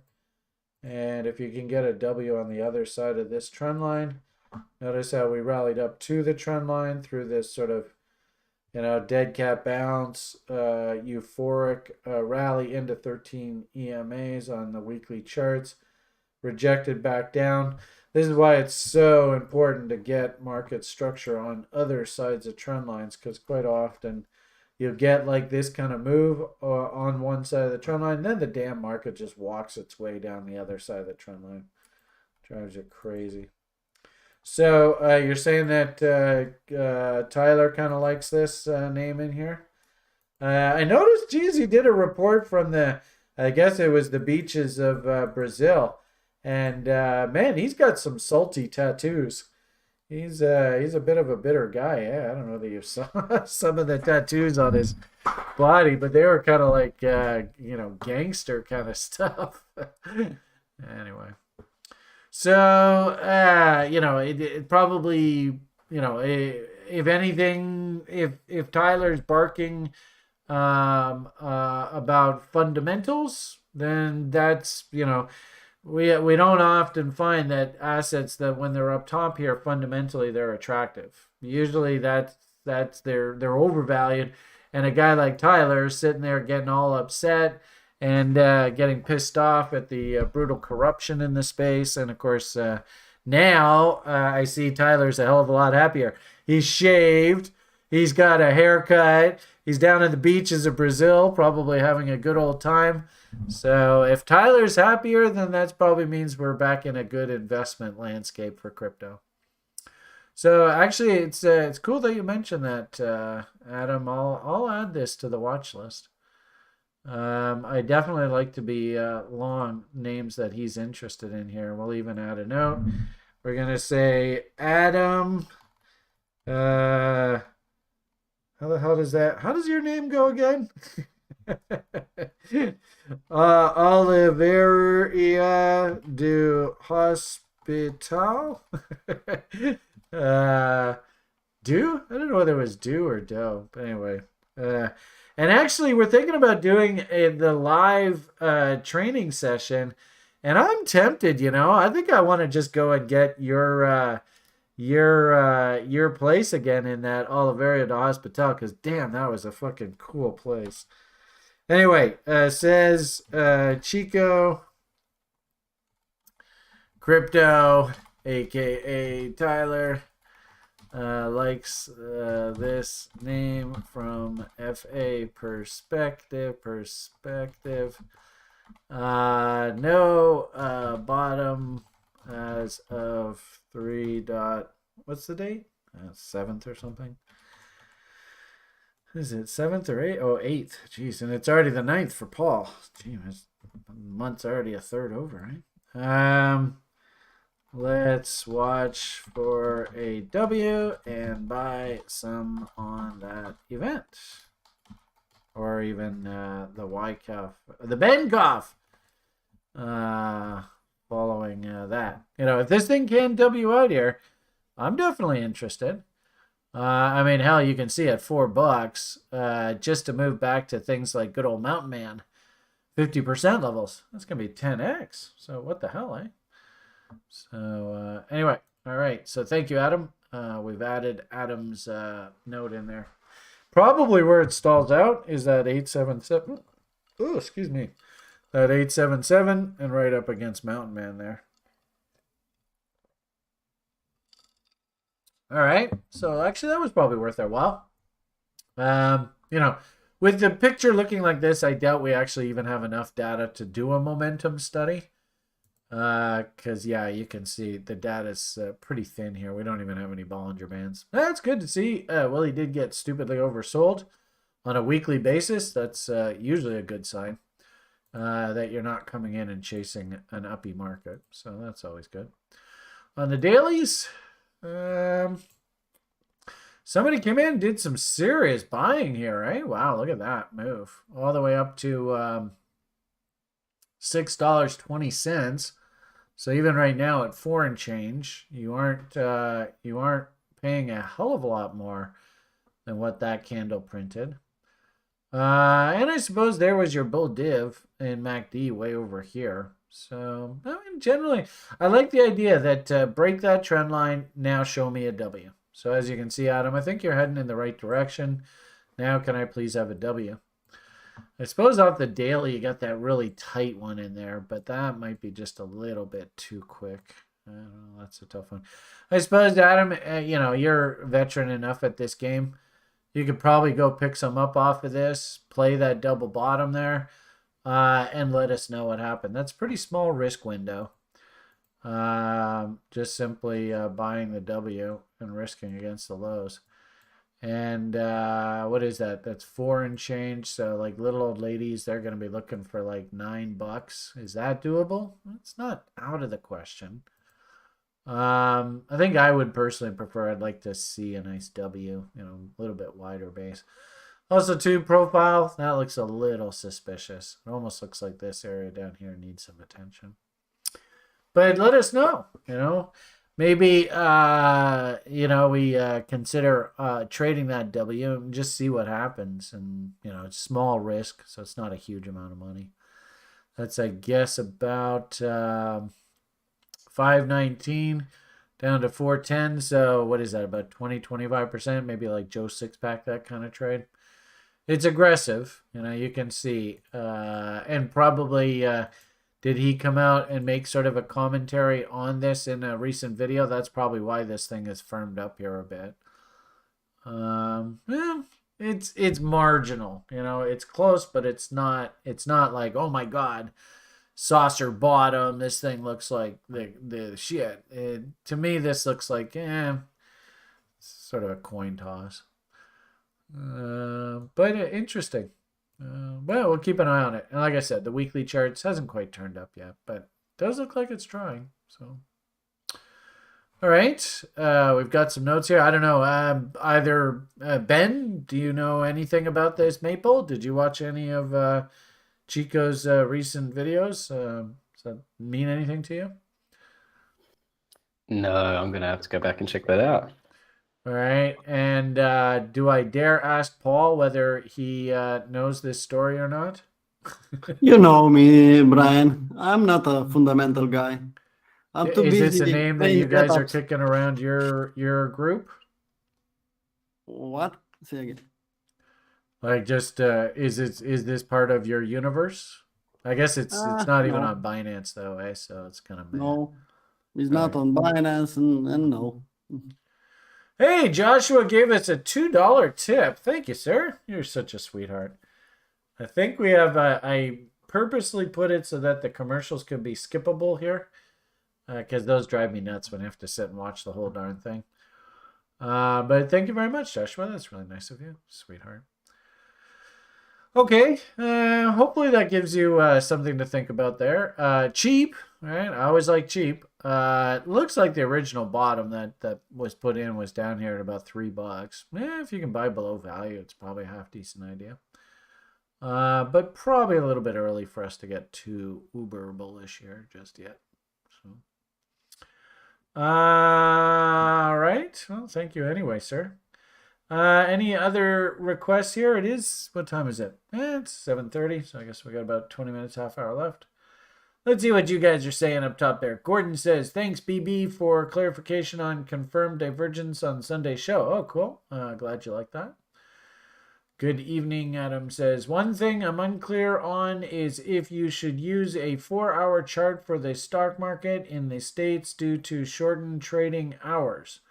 Does it make sense to use a 4-hour paired with the daily and weekly? It's not bad. I mean, what I like to do, like I trade the futures markets day in, day out. And what I'll do is I like to set up a matrix and just, do like a summary. But what I really like to do, and actually Gold had one the other day, is I like to identify the 4-hour support and resistance levels. And things like candle body lows off of this 4-hour chart. And I use my funny little Tesla 4-hour charts, a little bit different. But it's been kind of a fun experiment for you guys. Most people in the public, they just see that 4-hour chart. It's not a hell of a lot of difference, but it's kind of a fun little thing that I've been doing recently. But you can see, I mean, is this a half decent trade location? You can see how the market jackknifed away from that. Would that have been a half decent little day trade level to consider? It wasn't bad. I got stopped out on my stab against here, but I actually came in a little bit early. Test, Brian. But all of these markets, every day, this is what I do. So I identify the key 4-hour levels. You can see here's a good example where we dipped into this 4-hour low, all this clusters of lows in here, and then jackknife back up. And you can see here is a really good example where we rallied into this peak, and it turns out that that was just too much resistance, and she had to melt away from there. So after you've done this is the kind of stuff that I would do in that day trading boot camp that I was talking about earlier. This is the kind of stuff that I'd want to sort of see that you do on a regular basis when you first get up in the morning, when you're tricking out your charts, getting ready for your trading day. So yeah, I think 4-hour levels are relevant. I mean, the question ultimately is, what's your plan? So if you're not, this is like setting up for day trading. And if you're not day trading, if you're not swing trading, then put these kind of time frames away. If you're just an investor, then actually I think you just want to stick with the daily and weekly charts. But and actually, yesterday we had our secret options formula club meeting. And actually interesting,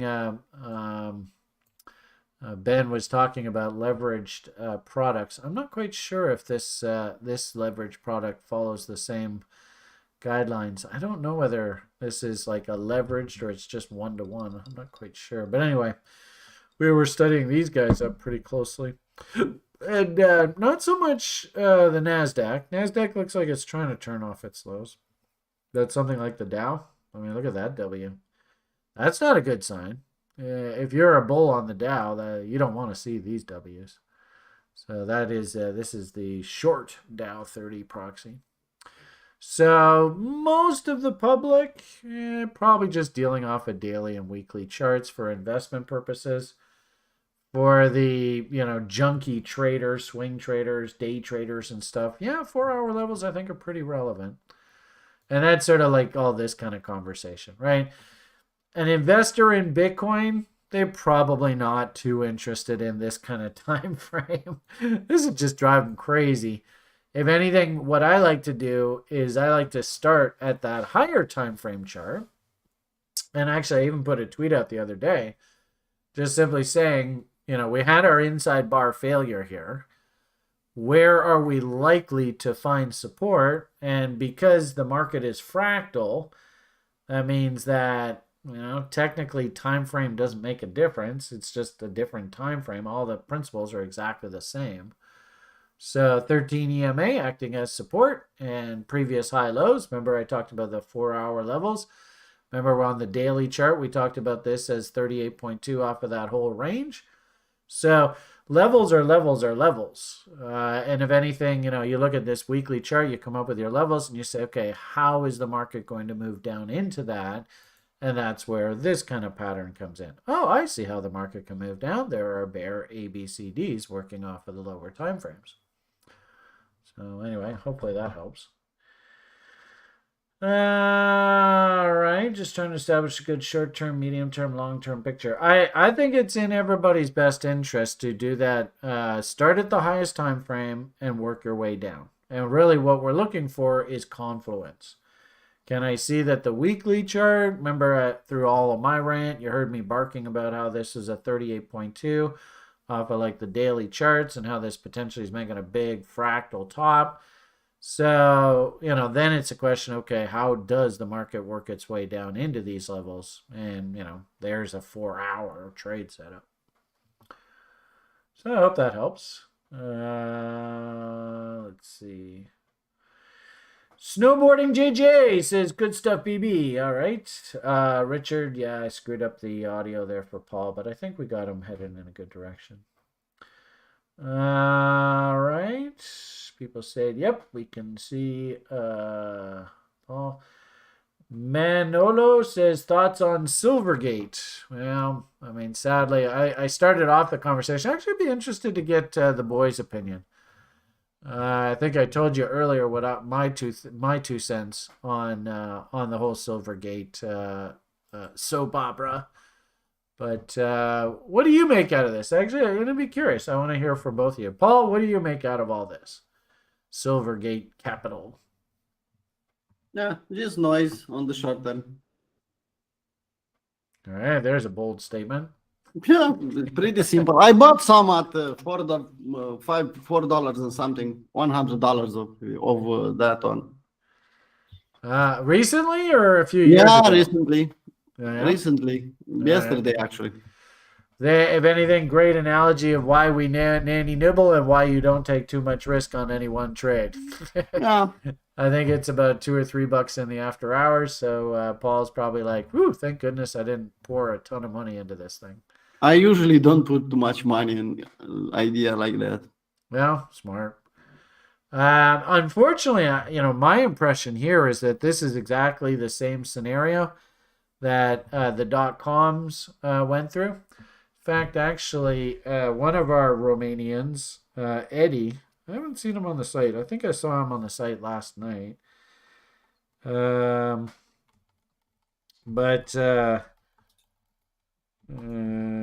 I think it was. Let's see if I can get it like that. See if it comes in. He did a really cool study. Whoops, I don't know if that's gonna work or not. Did a really cool study, and we've sort of been talking about this over the years. Well, that didn't work. Oh well, I was kind of hoping that would work. Did a darn. I was kind of hoping I could find that, but I don't know. Have you noticed since Musk has taken this thing over? I don't know. I'm not overly impressed with what's happened here.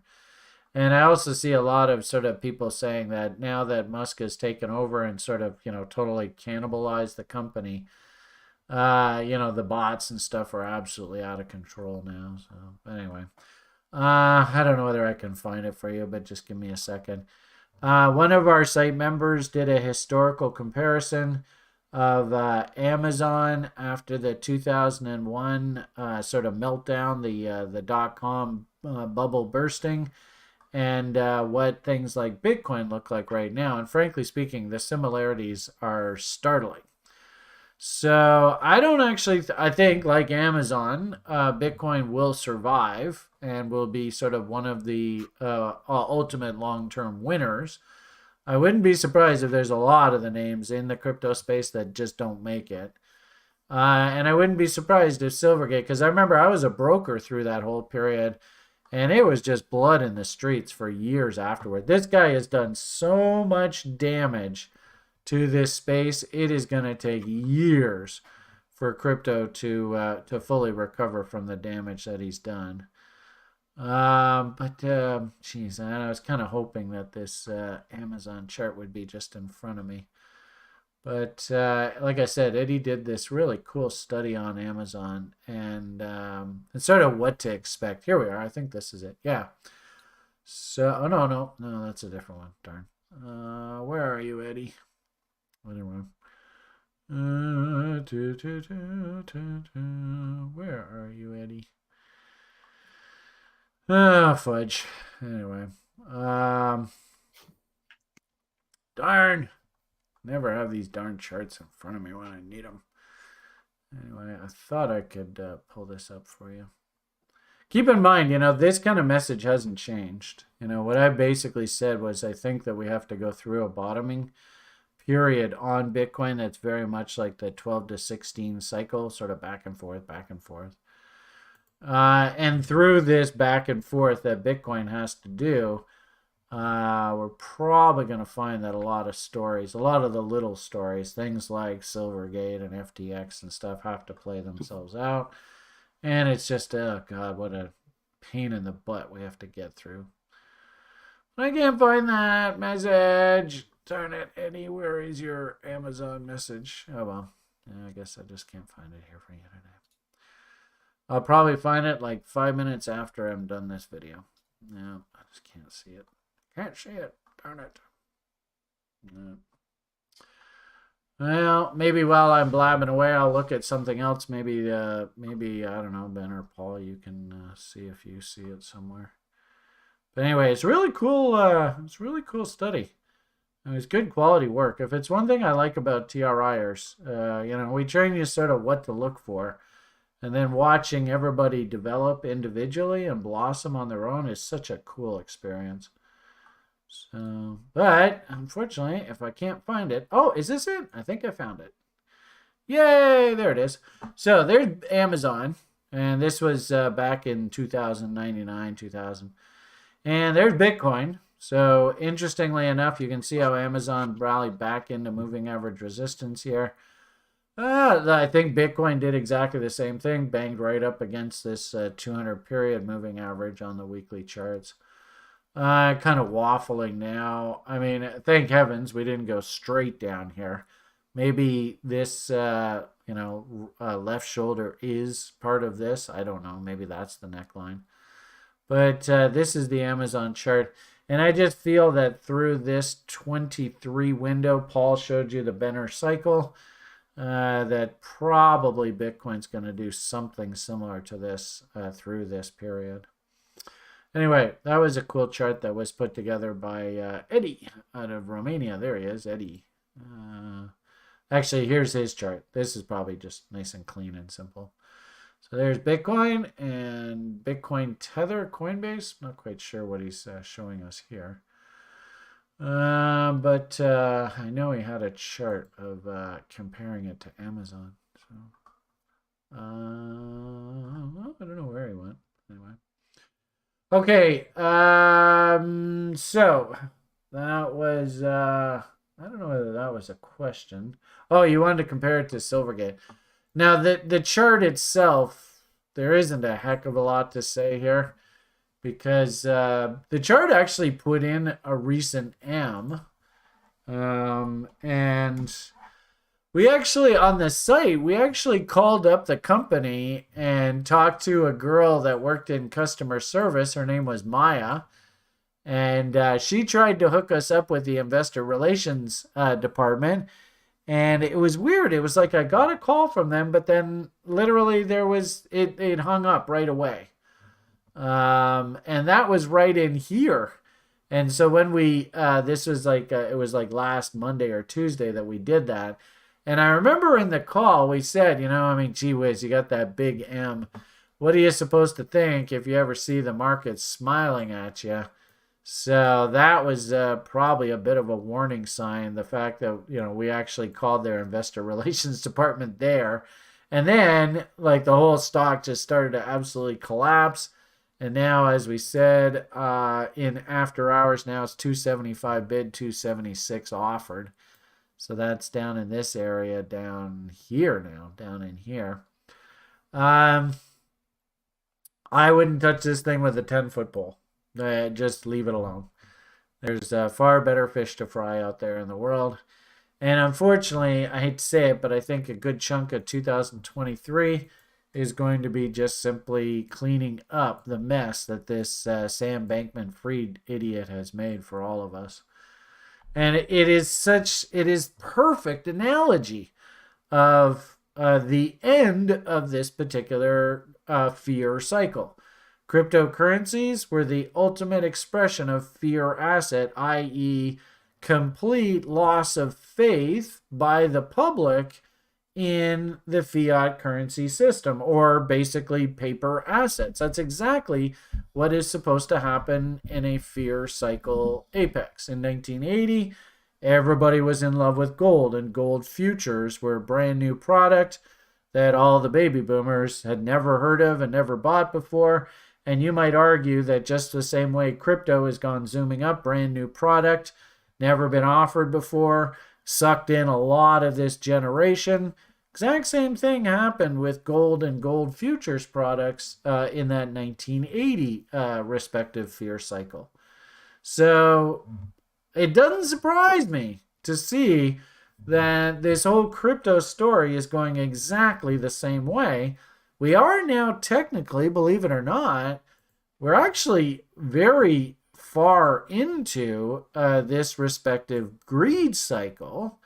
And in a weird sort of way, if you actually look at the US dollar index itself, you could make an argument that even though, of course, everybody in the public was calling for the US dollar to go under and that was the end of the US and all that, you could make the argument that the US dollar, I mean, what are we supposed to think if we see big W's? And especially if you see a W with an M in the middle of the W, oh my goodness, that is hugely bullish. I mean, in a weird sort of way, this is a bit too steep, but this is very harmonic-y. So something like that would be like the classic Gartley pattern. So if you see this kind of pattern, ironically enough, it's actually extremely bullish. And with it going through the top here. So this bottom actually came in 2008, 9, 10, 11. Of course, this is when Bitcoin was first created. Coincidence? I don't know. And this rally in the US dollar index actually should go on about 17 and a half years from 17, 18. So there's the end of 17. So basically through to about 2020, 32, 33, that kind of idea. So we're only about halfway through, maybe not even, this US dollar bull market. And interesting enough, here you can see this was the end of the baby boomers. That was that .com bubble peak. And this is what the US dollar is probably going to look like at the end of this respective greed cycle. You can see there's the W pattern that set up that final bull. That's the same sort of thing as what's happening here. So, ironically enough, you know, something like a Silvergate is actually a perfect analogy of the fear cycle. And, you know, we basically built this whole business model with all of you all absolutely hating the US dollar, hating everything about fiat currencies. And if I actually was giving away US dollars through like the insurrection there, you probably wouldn't even have taken them. You'd say, I don't want your crappy US dollar garbage. And ironically enough, that's actually perfect tell. So you can make the argument that this is a proxy on the crypto dream, on the bubble. And unfortunately, a lot of, even the 1% are going to get hurt by this. And Mr. FTX, he's just done so much damage to the credibility of crypto and the crypto space. It's going to, if it doesn't take 5 years, it's going to take 10 years for this space to recover from all the damage he's done. So, in fact, even today, Mr. Powell's testimony, and I think it was on the heels of that, he specifically said when the legislature guys were grilling him, he said, we have made it explicitly clear the banking sector must treat crypto very, very carefully. And that means don't touch it with a 10-foot pole. And then literally within an hour or two, the news announcement came out that Silvergate was basically closing up shop. So that's my 2 cents on Silvergate. This is an absolute train wreck. Wouldn't touch it. Maybe it seems like it's cheap now, but, you know, if anything, what we have to see now are weekly W's that are coming back in on this thing. Interestingly enough, way back when, we did have a really, really pretty inverted head and shoulders. What's so ironic about this is I bought the stock here. I ended up selling the whole damn thing when it doubled, and I missed this whole fucking bull market. What a doofus. And my hunch is, listening to all the scuttlebutt, you know, again, if you follow our moving average system and just keep it simple, stupid, don't overthink this stuff, there's no reason to be thinking up here at all. It's just not even on the radar screen now. So anyway, kind of sucks, but anyway, there's my 2 cents. You heard from Paul. I think he's not even the slightest bit interested in this. Ben, anything you can add to all this? No, that was great. So as far as like your like the blow off top of the fear cycle. In light of that, do you think what do you think crypto's place is moving forward? We are now into a growth phase. So that means the question is, did crypto meet the needs of a asset that would shelter owners from the great dilution? And the great dilution is this mess. And the sad part about it is, actually, I'm not even quite sure how it works. Let's go. The sad thing is you can make the argument that the guys like Klaus and all that, right? They knew that this was coming. They call it the Great Reset, whatever you want to call it. I think anybody that was in the know. I mean, it's interesting that Bitcoin came out here, right? Sort of right in there. So Bitcoin basically insulated people from this. This is basically a crime against the citizens of the United States, basically completely diluting the shit out of their standard of living. And there's nothing you could do about it. Just suck it. And make no mistake about it. The Americans actually are doing a hell of a lot better when we go to Canada. I mean, the sad part about it is Canada. There's the leaders of our country are still saying "suck it." At least in the States, guys like Stanley Druckenmiller who carry a bit of weight. And the United States is still somewhat capitalist society.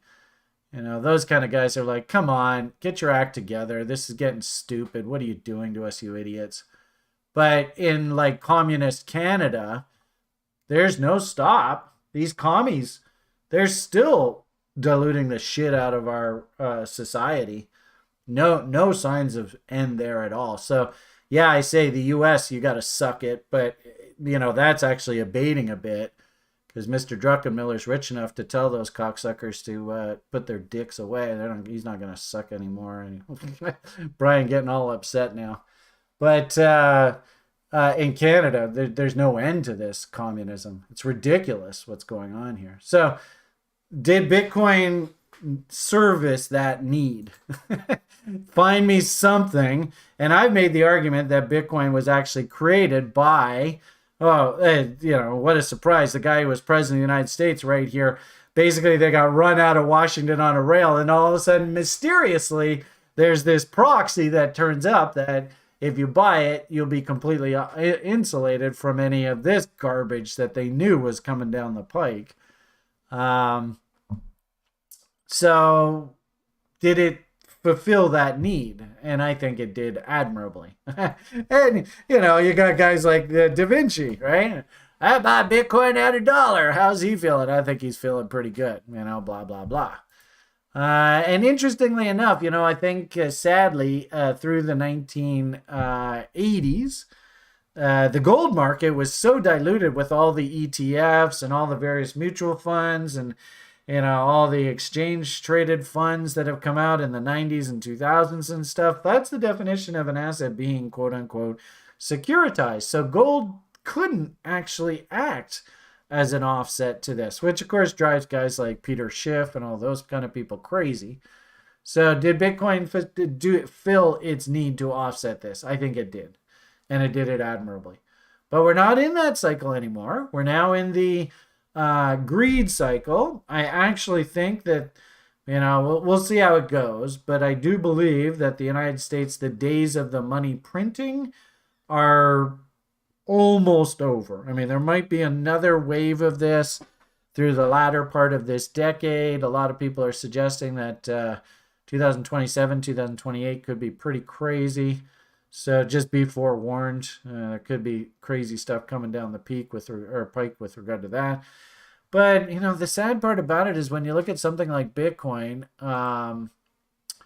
you could make the argument. Remember, I showed you that cost of production chart earlier. Did I put that away? I guess I must have. But you can make an argument with Bitcoin that it could, I mean, technically it could double from these current levels, right? Where are we? We're 21,000. Hell, Bitcoin could triple just to get back up to the old highs. So, I don't know how cost of production works on balance over time. You can see the I guess the difficulty moving these cost of production numbers up.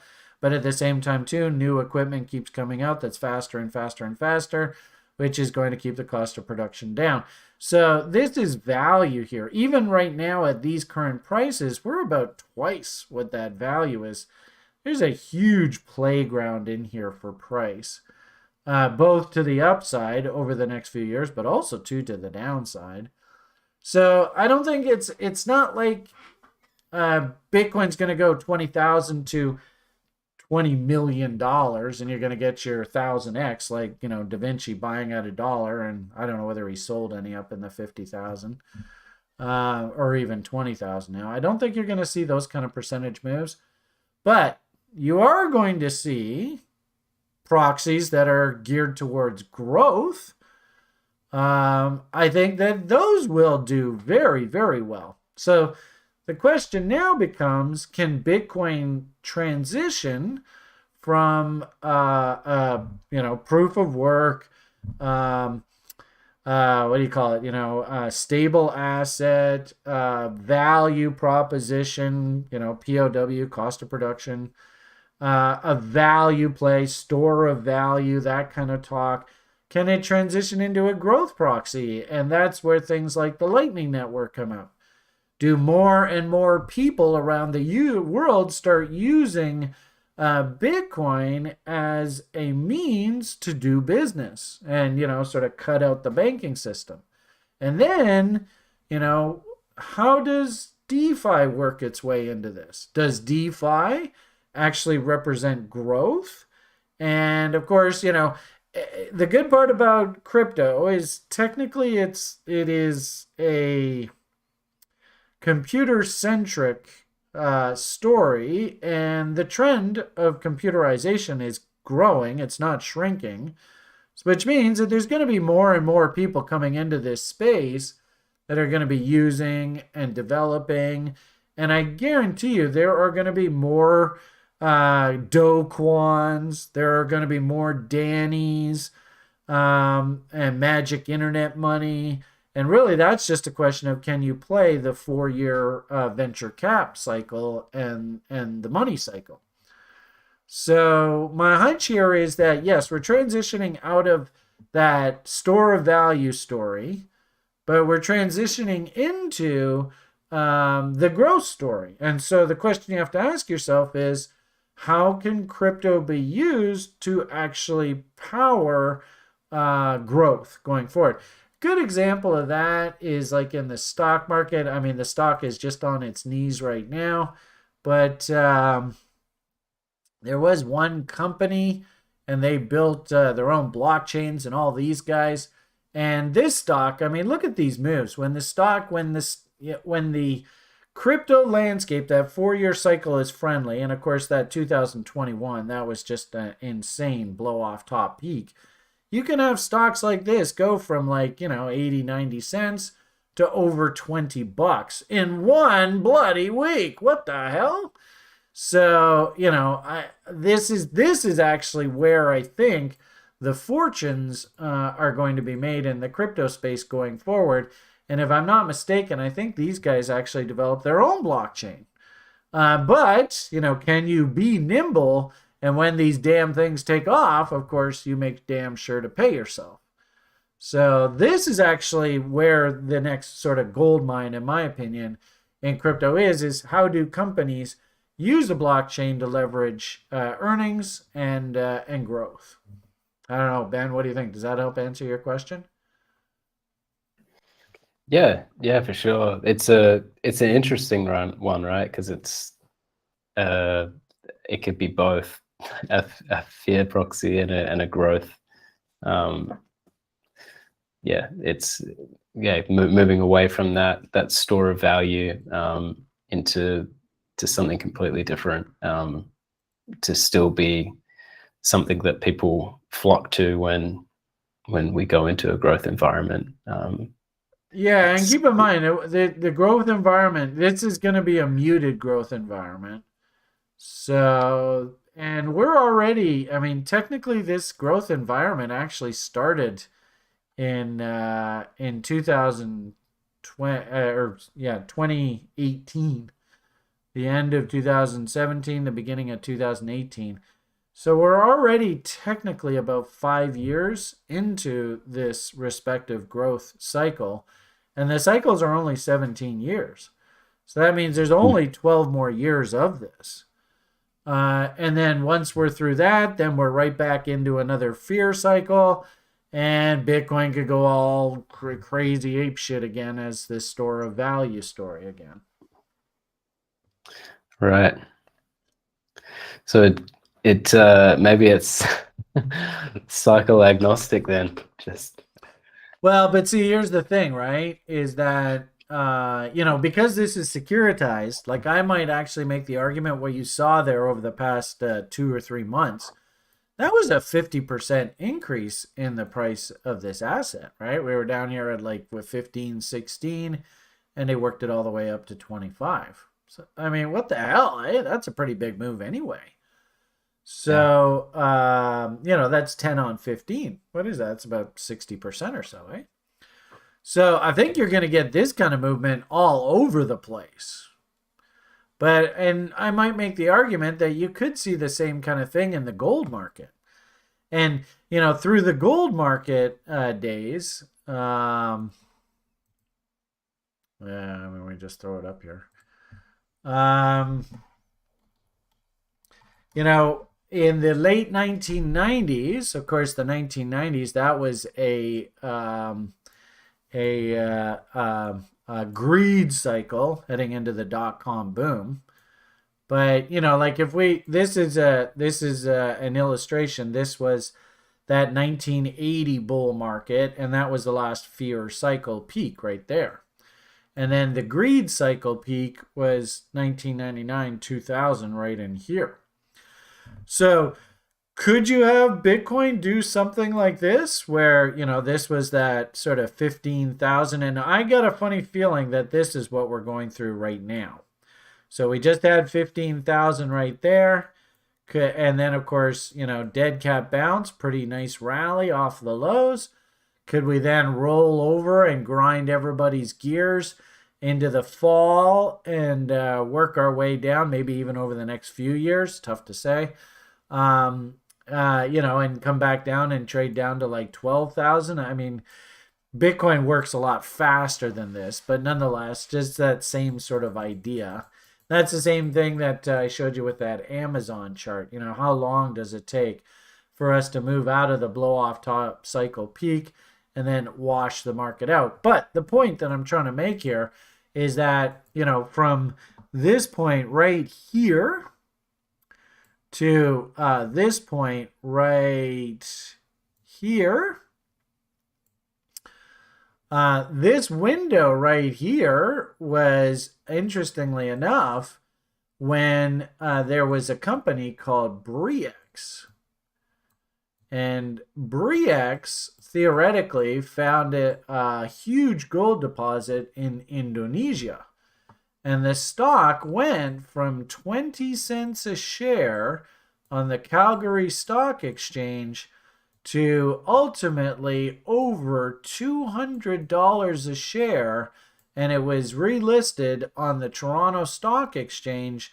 So what is that? That's 10x, 100x, that's 1,000x gold stock, even though we were in a secular bear market for gold. So there's a good example where Briex was a gold stock that made a lot of people a lot of money. When I first got into the business, I was working with one guy in particular who did buy the stock at 20 cents a share in Calgary. And I think he got out at about 20, $30 or something. But ultimately, the damn stock went to over $200 a share. That's exactly the same thing as like your Sam Bankman-Fried bullshit. And it turns out the whole thing was a fraud. And interestingly enough, into the gold market bottom here, you couldn't give away a gold stock because of this company. In Canada, every single gold company was tarred with the same brush. You're just the next Bre-X. You're just a fraud. I can't trust you. But would have been a good idea to invest in gold here at the end of this cycle and look at what came through the respective fear cycle. Room. So could you find names that while Bitcoin goes through this current greed cycle where you just find that Bitcoin maybe bounces between I don't know, and just relatively speaking, let's say this is that 60K peak, maybe Bitcoin works its way up, tests the old highs, goes up to like 100K, but then comes back down to like cost of production kind of stuff through the cycle. Could you have little names that actually do like 100x, 1000x, like your Lunas, like your Magic Internet Monies through these respective little cycle periods? Absolutely. So I don't know. Does that make sense what I'm saying, Ben? Yeah, for sure. It's great. And then we go into the next fear cycle, and Bitcoin goes to $10 million a coin. Boom! What the hell, man? But I wouldn't be surprised, to be perfectly honest with you. Everything that I see happening in the crypto space right now, it's going to take a while for crypto to sort of get its mojo back. And my hunch is by the time we actually get to the next crypto cycle, you're probably going to have a whole bunch of news stories that are dominating the landscape. And we'll look back at all these fun little names that we're trading right now, and you won't even remember FTX. You go, oh, I remember that crazy guy who was such a fraud. Oh, yeah, I never believed him to begin with. Blah, blah, blah. All right. So that was a little bit off topic. Not really crypto, but a little bit of crypto. I was kind of hoping that we could maybe look at a few more names, but I don't see you guys actually asking for a lot to look at. All right, somebody's asking us to look at QNT. Let's see what the hell that is.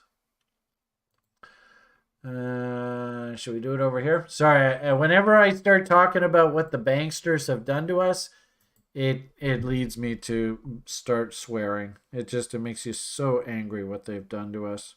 And there's not a damn thing us slaves can do about it. So frustrating. All right, QNT. Oh, yeah. Is this our next 1000X? Maybe. QNT versus Tethers over there on Binance. Mr. Paul's given us the green light that Binance is still okay. Not a hell of a lot of data to work with here, so go slowly in that regard. Where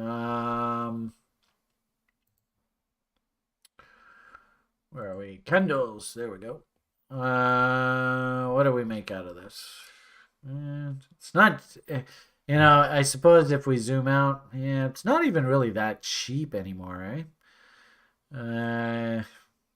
Maybe a Head and Shoulders here. Is this a shoulder? Could be. Something like that. I don't know whether you can. It's softly tough to justify that, though. I don't know. That's a tough one. I'm actually thinking maybe something like that. If this is a fractal, then it's probably something along these lines, although that looks very sloppy. Yeah. I think I'll pass on that. I guess the problem that I have here is, if we actually make like a triangle image, see, there's the bottom, there's the top, and we're almost like literally halfway between the top end of the recent range and the bottom end of the recent range, right at the POC. Actually, Paul, I convinced him to do the level 2 program, and I noticed he's got volume profiles on his charts now. So would Paul take a trade at the POC? would Mr. Hoagland like you taking a trade at the POC? No. Yeah, no. In fact, actually, Ben, you probably remember this from last term or so. So, not really the best trade location. That's a bit suspect. I suppose if you did things like reload zones, BFF. I don't know if you guys have heard. I think I mentioned it earlier. My favorite line now is I used to call this the line in the sand, the lits. But I think I'm liking that BFF. So interesting is 78.6 off of this range. Notice it's below value there. So if you can somehow get in on this thing down here, that's probably where you want to belong.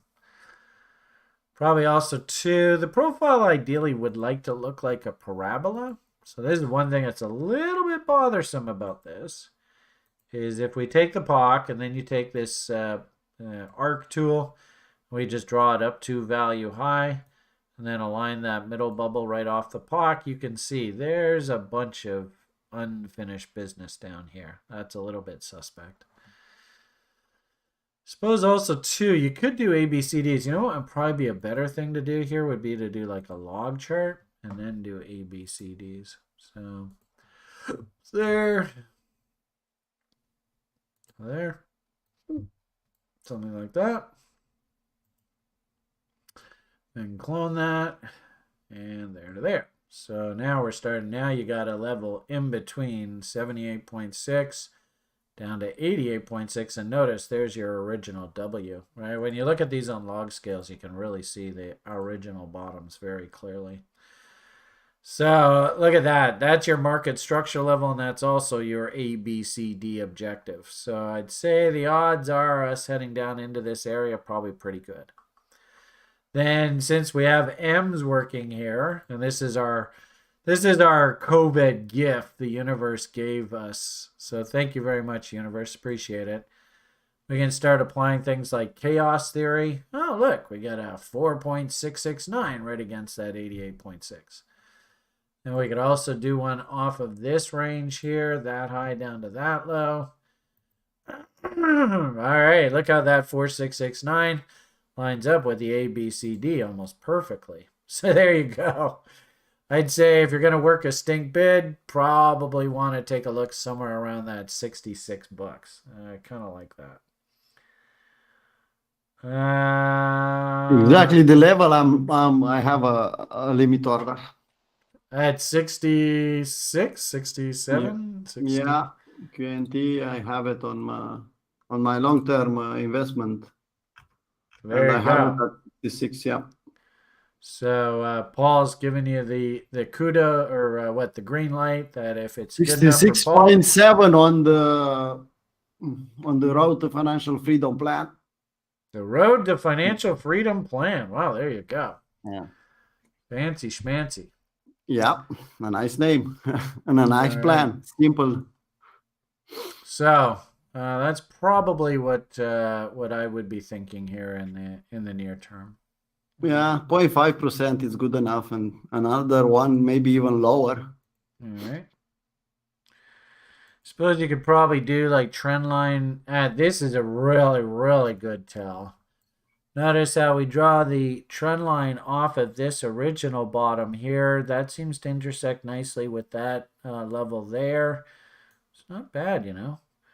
But most importantly, look at what happened up here. So I often see this as a really good example. We lose this trend line. Now this trend line, we're below it. It actually represents massive resistance. So we rally up. Notice we tried to recapture it. And look at this beautiful market structure failure right off of that trend line. That, you know, like if you're going to take a screenshot, is there something I can learn from today's video that I can start looking for in the marketplace?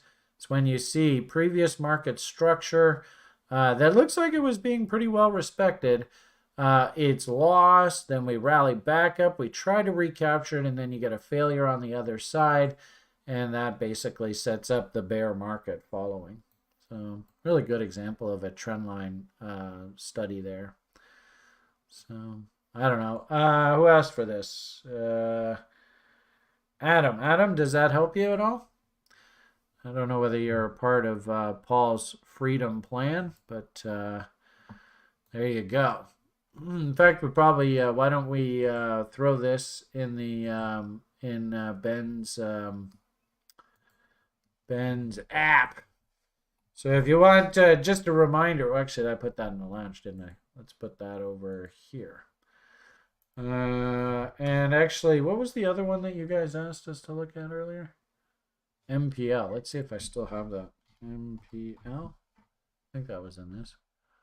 Coinbase. Yeah. So we'll throw this one in there as well. Although that's awfully messy, eh? Messy! There's Cotter. Still owe Cotter a cup. Cotter, welcome back. I think actually Cotter even has the picture of Mr. Cotter in his profile. Anyway. Okay, so we looked at that MPL. We looked at that. What was the other one? The QQNT. Cutter saying, look at the 12-month chart. DXY looks very bullish to me. Well, you know what I'm thinking there, Cotter. 17.5-year growth cycle. Cotter says, I don't want to make anyone mad, but I wouldn't touch QNT with a 10-foot pole. He has a $33 price target. So, I don't know. I mean, maybe my 10-foot pole, it might stretch down to 66. You're expecting it to go to new lows, though, eh? Geez, that's not a very ringing endorsement. I suppose Mr. Carter might see A, B, C, D, which takes us down into here. I will say one thing. I mean, you can work stink bids, and and don't take too much risk on stink bids, right? We all know that, right? So I think I'm Horseshack, right? So you want to like nanny nibble? I think Paul, how much did you say you threw at that Silvergate trade? Like $100 or something? $100. Yeah. You want to start off throwing in some stink bids, you know, your silver retirement plan or whatever you want to call it, and start off with nanny nibbles. Keep it really simple. Okay. There's nothing wrong with that. But go on and bet the farm. You know, I'm going to put like $10,000 bid down here. I don't think that makes a lot of sense. Just 0.5% for me at that level. There you go. So 0.5%. Nothing wrong with that. Okay. So I think this is a log scale, isn't it? Yeah, it is. So that must be this A, B, C, D you're talking about. So if anything, if it's nothing else than what we've identified here is a trade window. The problem is the window, you could drive a bus through it. So something like there to there. And there to there. So there is a hell of a window. And actually the interesting thing is this might be 877 right down here. I don't know whether this is going to work or not. Nope, I have 877s on here, so maybe I have to change this to like log scale plotting or something. There you go. Let's see what happens when I do that. Oh, even 877s are right off the board. Let's see what happens if I do it to this one too. Wow. Oh, 1688 down there at $17. Well, maybe that's your target. So, if anything, I like the banter back and forth. They always say that's what makes a horse race. I think probably we'll know that this thing is a buy if we actually start seeing some W's again. So, you know, you gotta give these guys credit. There are W's working here. I mean, that is technically a floor in there, right against the interesting how these little tops are painting. Actually, this should be up there.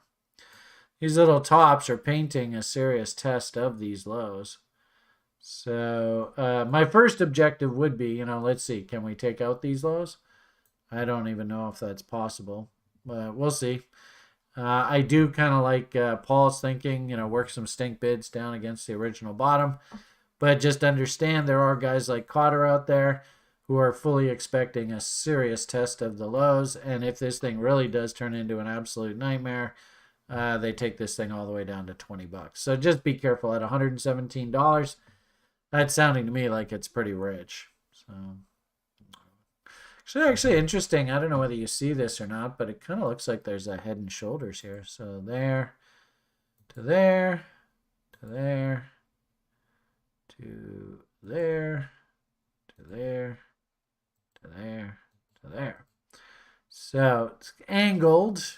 Not really. Ideally, we would prefer to see them symmetrical, but you start seeing prints below this whatever this lowest low is down in here.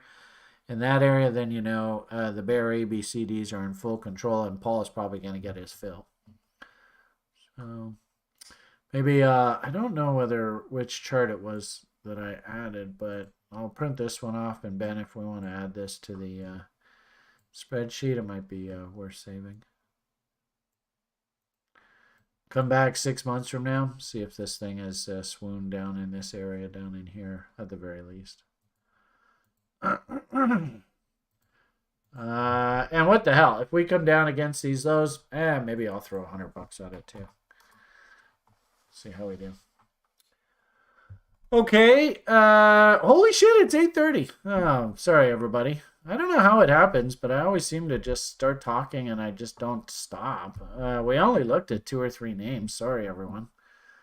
But anyway, I hope you got some value out of all that. I suppose we ought to probably do closing thoughts now, since it's already half an hour past when we're supposed to finish this. So, closing thoughts. I suppose let's check in on our prediction game. It's always fun to check in on this. We missed last week, so does that mean everybody gets a reprieve? I don't know, but I guess so. Brian was MIA last week. My apologies, everybody. This is 10.5% from there, but I wonder what the price was last Wednesday. Anyway, it's here nor there. So, I guess the $64,000 question is, where do we think this market's going from here? Do you think we're still heading lower? Ben, what do you think? Since Ben actually was in the doghouse, looks like he was the wrongest out of all of us. Ben. What do you think, Ben? Is this your vote? Or is this was last week's vote, right? So yeah, I'm not too sure when that one was, but 2 weeks ago, yeah. Cotter's gonna chime in here. He wants you to vote 0. He's trying to twist it. Yeah, somewhere get you on the call here, Cotter. Yeah, he's gonna come in and do the Bitcoin mining special, right? Fucking A, man. Yeah, that would be awesome, dude. Yeah, I'd love to have you on board. Yeah.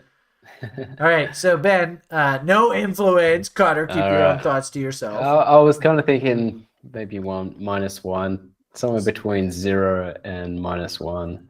-0.5. Yeah, I'll I'll go halfway to Cutter. I'll up my -1. All right, so -0.5. I think we've had 1.5s, and I think I did a -1.5 here recently. So what the hell? Not overly bearish, but slightly thinking lower, right? Yeah. All right, Paul, what's the call? And actually, surprising, Paul used to be just like over the top, insanely bullish, and all of a sudden recently he has just turned sanguine. So what's the call here, Paul? You still as bitter as of late? +1. Ranging market, yeah, +1, yeah. +1. All right, so we get let's screw this goddamn bear stuff. Let's start. We have some support. We can bounce. I'm okay with that idea. Where is the plus sign? There we go. +1. Just make damn sure that. No. Oh no, it doesn't even print the plus. All right. Anyway, there's a 1. Yep. Wonder what color. What color should we use for -0.5? White. White. All right. So there's Paul. He gets a big yellow, so at least he's thinking uppy now. And nice call there, Paul. I mean, you were correct thinking down. Ben, not quite sure what color we give you. Maybe like a teal or something like that. Not quite a gray, not quite a green, sort of in between. We're just making up colors as we go. And what the hell's Brian gonna vote here?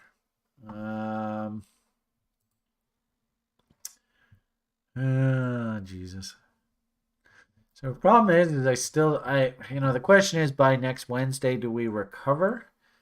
And what's the percentage move here? Because my gut is, especially with this Silvergate crap, that we still we got to work our way lower. So that's a good 5% down into this window.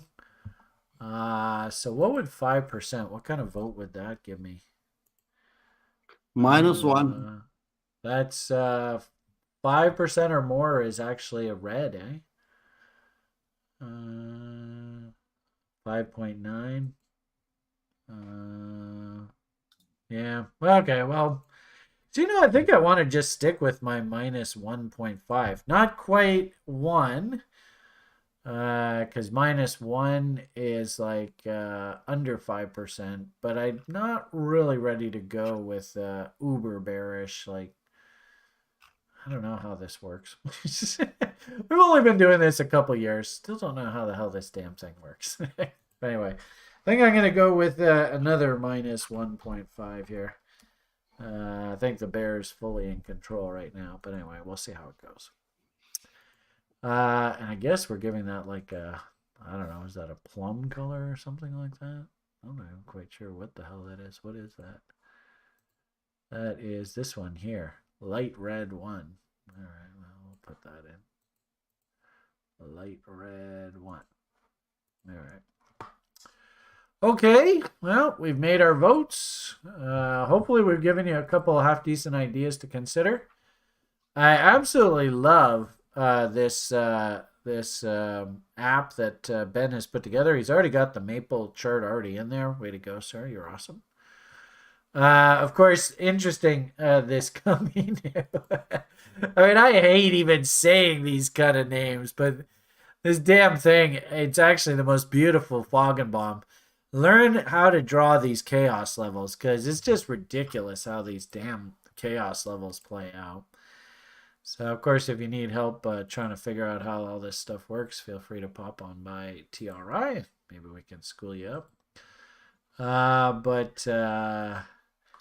Actually, look at that. A bit of green on the screen. So, bids coming back in. Looks like you guys are on the right side of the market. And if anything, we should probably put together, Adam, maybe you want to put together a list of all the names that Chico's getting all excited about. I heard him barking about steak again. I think he really likes that thing. And maybe we should create like a shadow Chico fund or something like that. All right, closing thoughts. I don't know whether, well, I mean, we'll ask him, see what he says. Paul, any closing thoughts for these good people? Yeah, don't chase. Wait in reload zone or below for a clear setup if you want to long on altcoins. All right, reload zones for the win. It's not a bad idea. Actually, I don't mind. We probably should see Bitcoin come into some sort of support here over the next week. So hopefully the carnage isn't too bad going forward. And of course, all your altcoins like this guy, I think we concluded that if you were going to sort of give us your number one altcoin that you really want to try and sneak your way in, which one are you really trying to sneak your way into here, Paul? Now, at this point, the strongest one, Ripple, if I want to long. Ripple?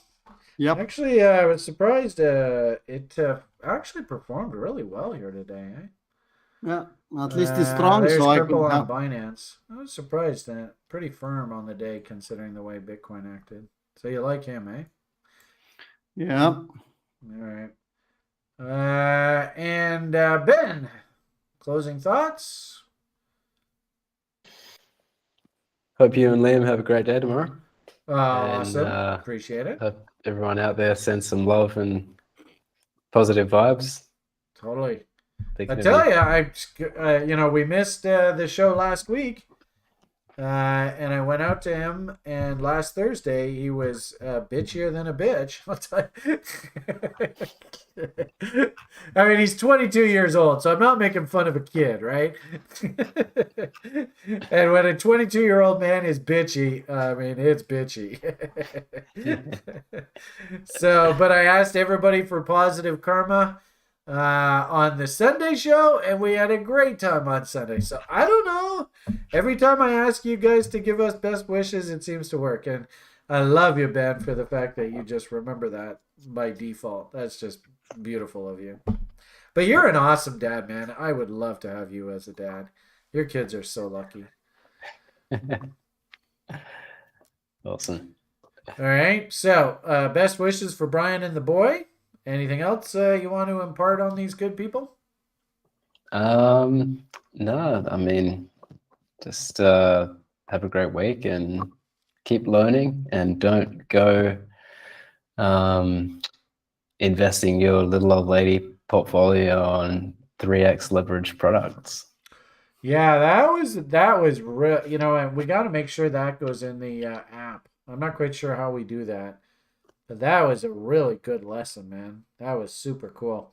In fact, I could probably even use that going forward because that was so cool. How do we that would that be in here?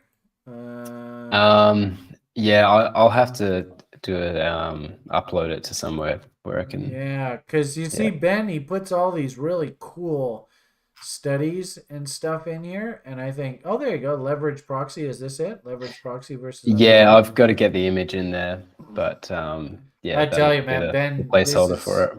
this is just incredible value for all of you, and it's totally free. So tell a friend, throw it on your cell phone, whatever. You see, there's the QR code. This is just, it's top notch, over the top, good quality stuff. Thank you, Ben. Really appreciate it. Sure. All right. So there you go, folks. I hope you enjoyed the offering. Thank you very much, Josh, for your generous contribution. You're a scholar and a gentleman. And I guess we'll see everybody in the markets. Ben, if you want to take us on out of here, I'd love you for it. The only thing left for us to say this fine evening is... Bye for now.